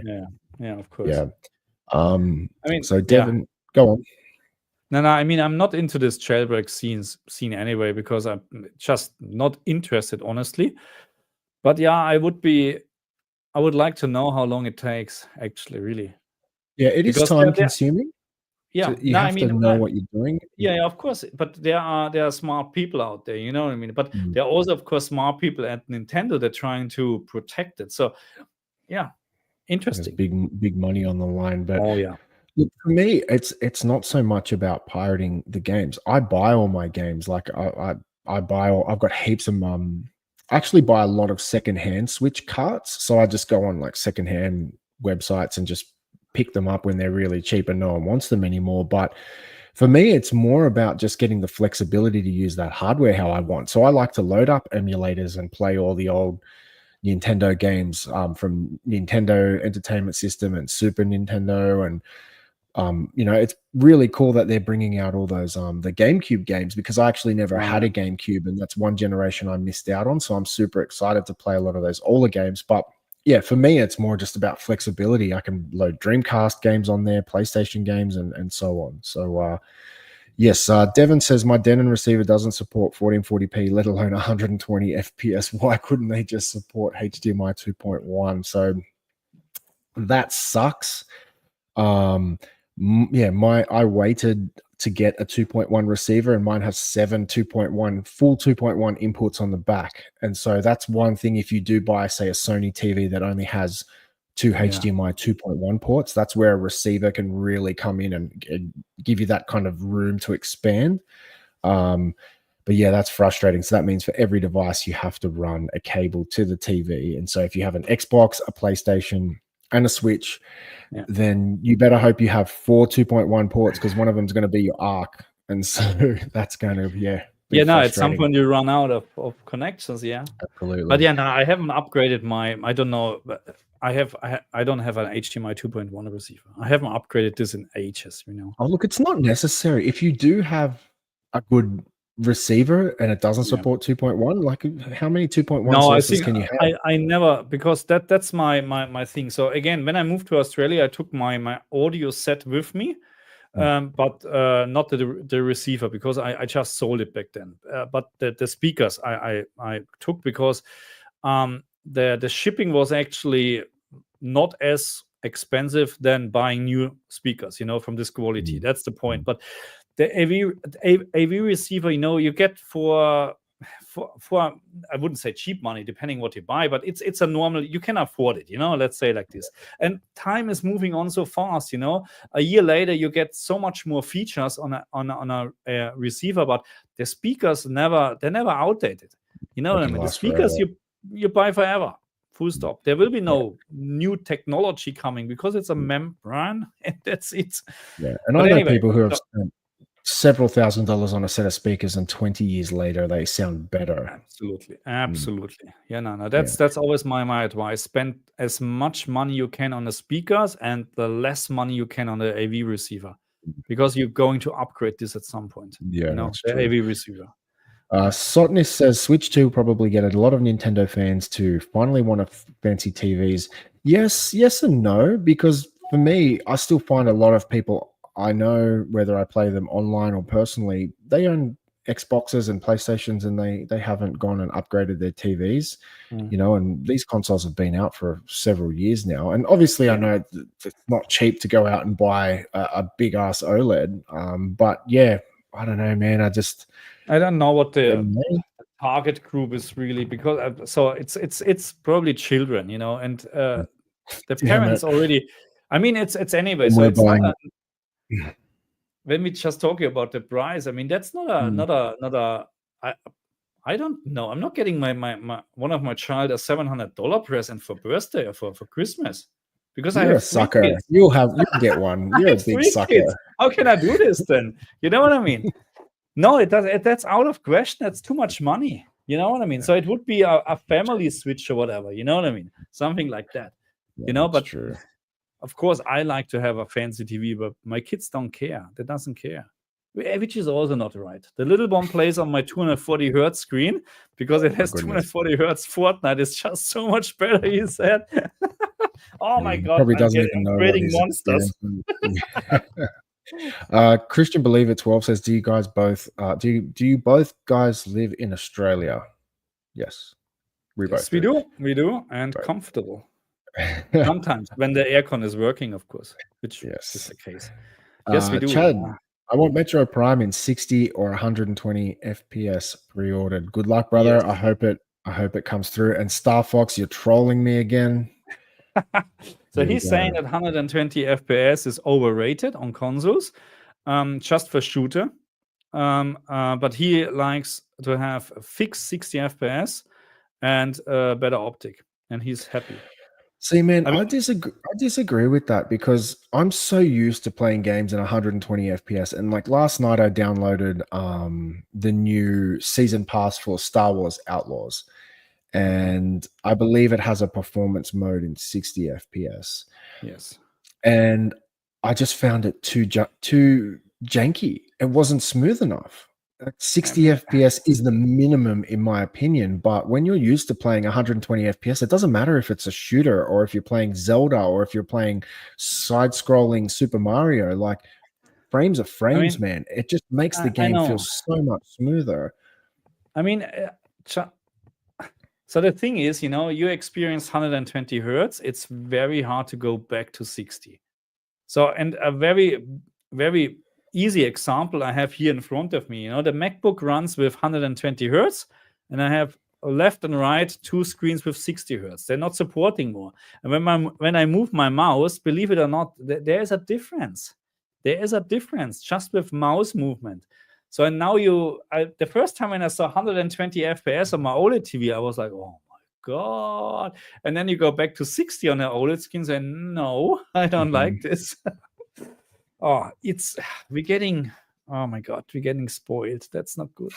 That's true. Okay, so the Switch OLED hasn't been cracked without the need for a mod chip, which is really unfortunate. Wow, I wonder how long it'll take for the Switch to do. Yeah, so the OLED requires a mod chip. Yeah. Yeah, okay. Yeah. So because I remember there was the first version of the LCD Switch 1 that was jailbreakable with software, and then there was, I think it was called a Mariko. It was the second iteration of the hardware.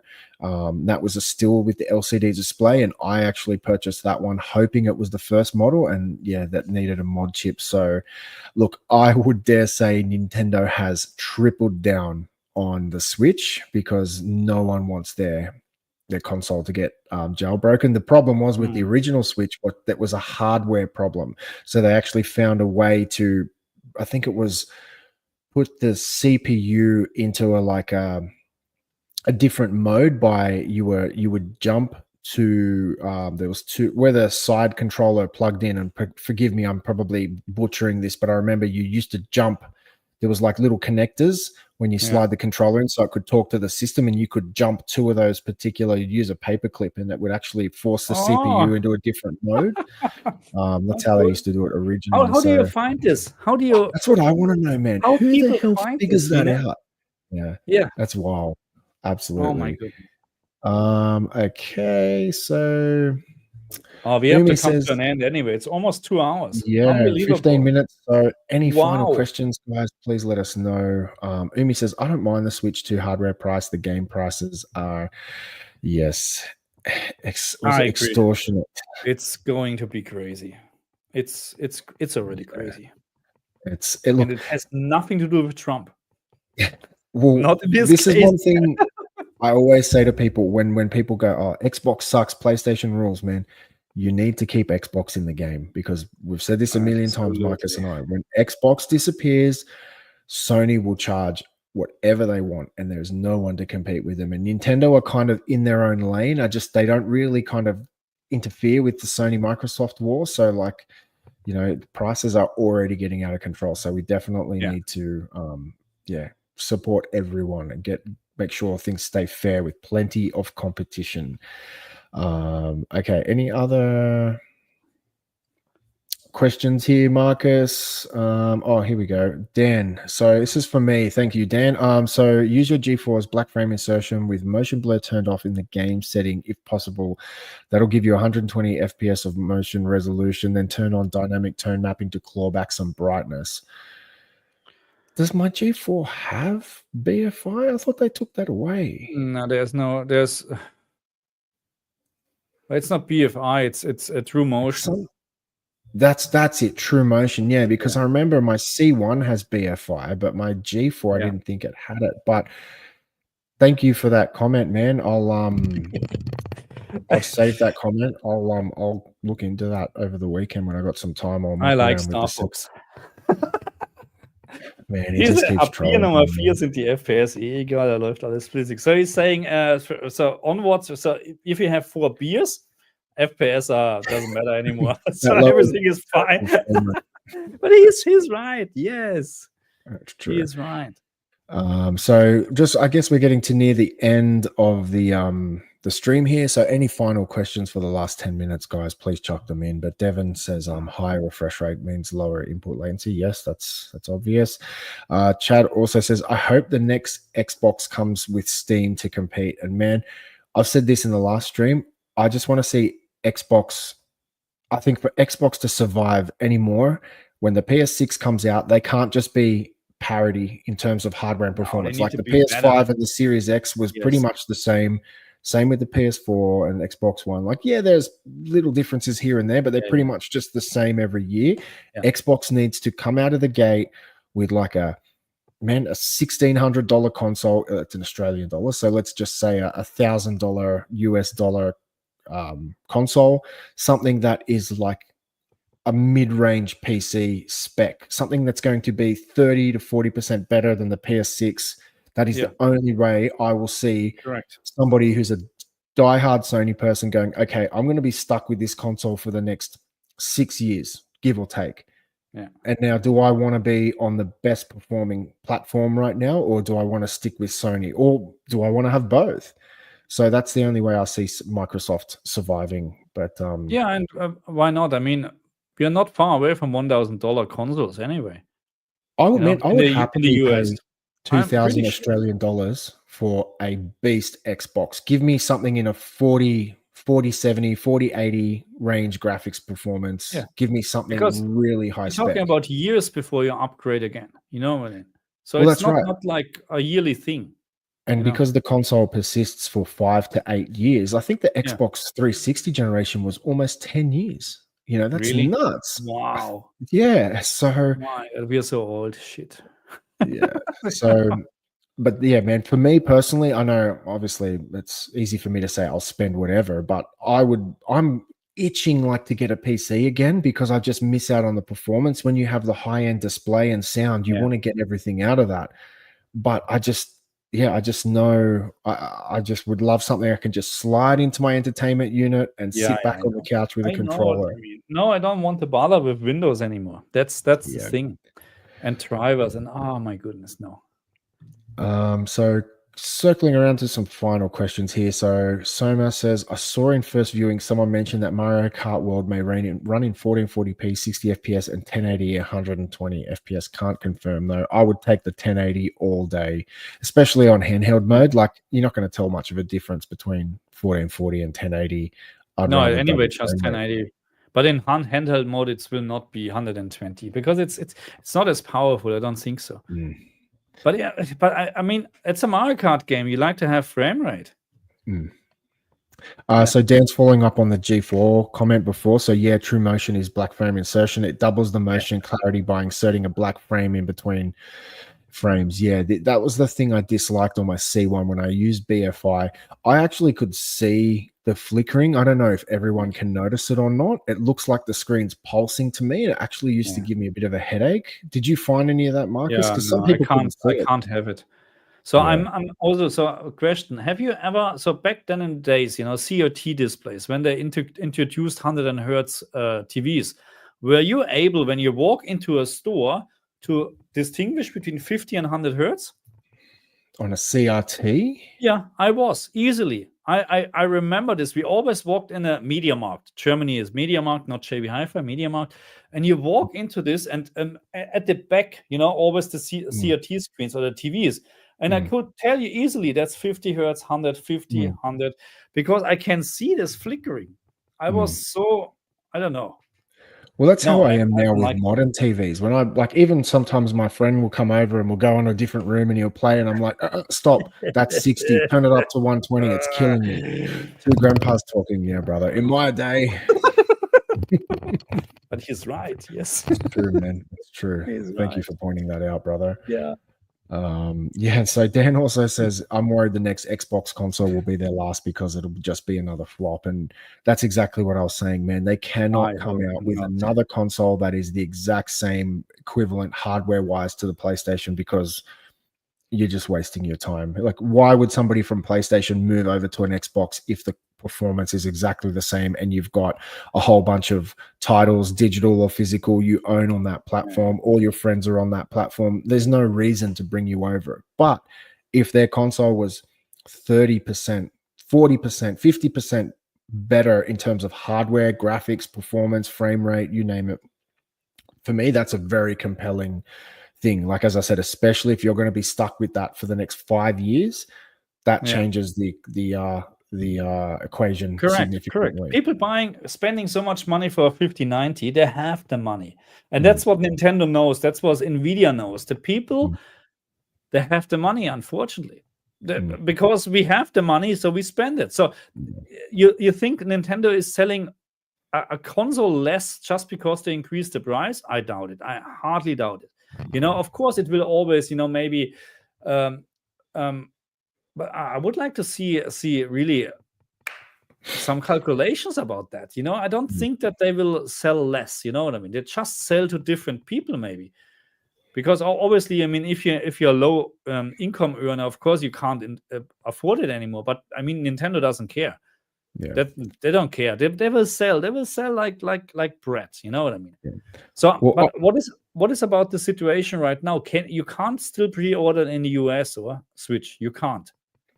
It's not yeah, possible at the I moment. was correct? reading due to the tariffs they stopped it, but I think I saw an article. There's a lot of different articles. I think one of them was saying that they're not going to increase the price due to the tariffs, but it's just such bad timing, man. Like these tariffs have come in, so yeah, it is interesting. But a few comments are coming in around what I was saying around the Xbox. I mean, this is a so Mr. Walker, why wouldn't you just purchase a more capable PC to play Xbox games and third-party games over any next Xbox console? It's very simple. First of all, you don't have to bother with updates, with driver issues, with Windows issues, because everything is just one click. Okay, so plug and play is just so underrated in my opinion. I don't know. Back then, when I was younger, I had no problem when there was a Windows issue or whatever, and I just reinstalled Windows. I don't know how many times in my life I reinstalled Windows. I don't want to do this anymore because I have so much. I have no time left anymore. I come home from work, I eat, I play with the kids, and then I don't want to bother with stuff like that. I just want to turn on something. You know what I mean? Yeah, that's why. I'm definitely with Marcus. I was going to say, tip, just generally as I've gotten older, I'm more time poor. So for me, I like the fact that the Xbox and any console is just an appliance. I plug it in, it works. Software, antivirus, patches, updates, everything is just managed by the console. I just put it into rest mode. When I come home, every game is updated, everything's sorted. I never have to rebuild it and format it and things like that. Obviously, there are super big benefits to having a PC. You get better performance and all that kind of stuff, which is a huge thing.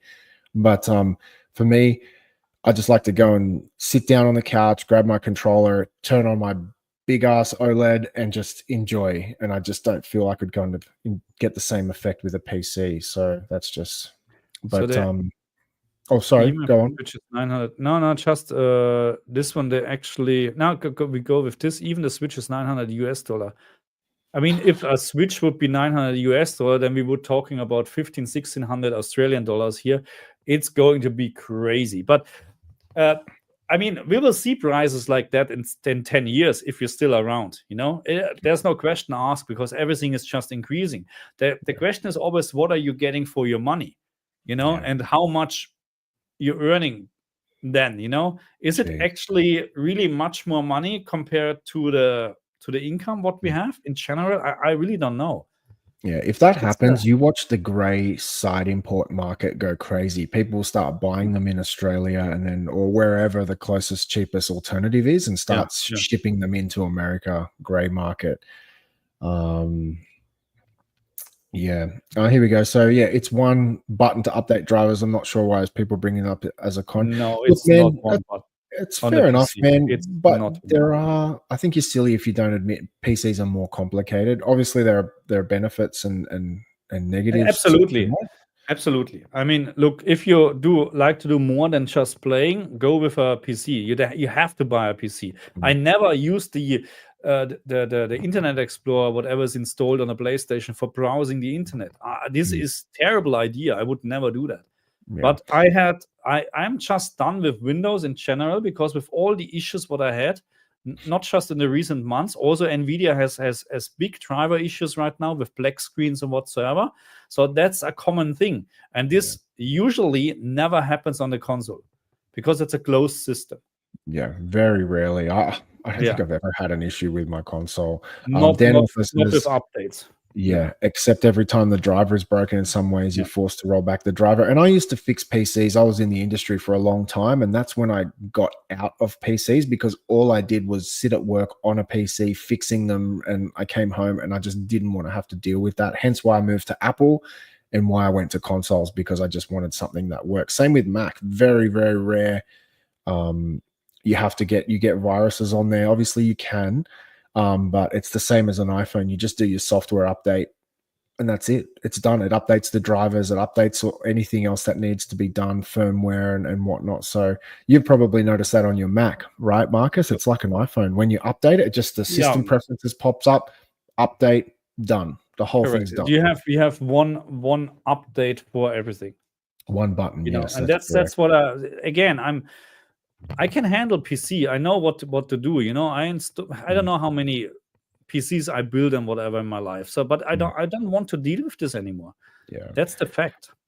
Like I said, man, just give me I will happily pay $2,000, $3,000, $4,000 for a beast Xbox. Give me a PC level hardware Xbox, and man, I will happily buy that. But obviously, I know it's which is nothing than a PC. I fully agree. But the fact is, it will be a closed system. When they're pushing an update, then it's just for this system. And quality control. But I never had an issue that after an update, everything was so messed up on the PlayStation or Xbox that you couldn't play a game anymore. I never had this, you know? Yeah. Another thing I also like is, I'm not sure how PCs handle this these days, but whenever you turn your console off, you just put it into, say, a rest mode, and that still takes care of everything. So if I go to sleep, I turn on my console, all my games are updated, the system software has been updated, it just takes care of everything. So correct. Pros and cons, man. Obviously, PC is the superior experience, but yeah, man. I think we're just two old guys having a pros and cons with everything. Yes, absolutely. But I think that's it. 2 hours, unbelievable. Now I need to eat something, and then bedtime for the old guys. As always, I always like to thank everyone who joined us this evening, this morning, wherever you are in the world. I know we've got a lot of Americans and Europeans, a few Aussies in here. So I just want to say thank you, everyone, for joining us on behalf of myself. I know most of the people here are from Marcus's channel. So thank you very much. Thank you. Yeah, we always appreciate all the comments and questions, because that's what makes our stream good, is having these comments and these debates and all this stuff. I see people arguing in the chat. Sometimes it's quite funny. So he says, I don't know. So I'm 47. I don't know how old you are, but we make him feel like an old dude. Hey, we are old. Full stop. Full stop. We are old. I'm going to be 50 in a couple of years. I can't believe it. I can't believe it. And this is off topic and very serious. I have friends already dying or died. You know, this is not normal. You know what I mean? Oh my God, I need to eat better. You certainly get a shock when you get to that age, and people are either starting to have kids and you don't have any, or people start dying. That's when you go, man, I'm getting old. This is really, it makes you thinking, don't waste your time anymore. That's why I'm saying, don't waste your time with driver updates. Play instead. It's a great analogy. Very good. Okay, I think this is the final word today. Play instead of updating. But yeah, everyone, thank you very much for joining us. If you're joining us from my channel, which isn't very many of you, thank you very much. And please go to Marcus's channel and check his stuff out. And please, if you are from Marcus's channel, feel free to wander over to my channel, and I do very different content. But I actually do have 2 more videos with much more. I've got a bunch of videos with Marcus in the pipeline that'll be releasing on my channel. Marcus does basic calibration of a LCD and then basic calibration of an LED, kind of like an at-home. It's just, it was just to kind of show people, hey, if you bought a new LCD or OLED TV, these are the kind of settings you should change and look at. So it's just something like where if you don't have hardware and you're not super experienced, some of the stuff to look at. And what was the first setting you said turn on? Vivid mode, right? Yeah. You always use vivid mode because we don't like to have natural colors. That's right. No, absolutely. But yes, once again, thank you everyone for joining us. We really appreciate it. Thank you for listening to us talk nonsense. But I think we'll end it there, Marcus. No worries. Okay. Thank you very much. See you next time. Wednesday. Bye-bye.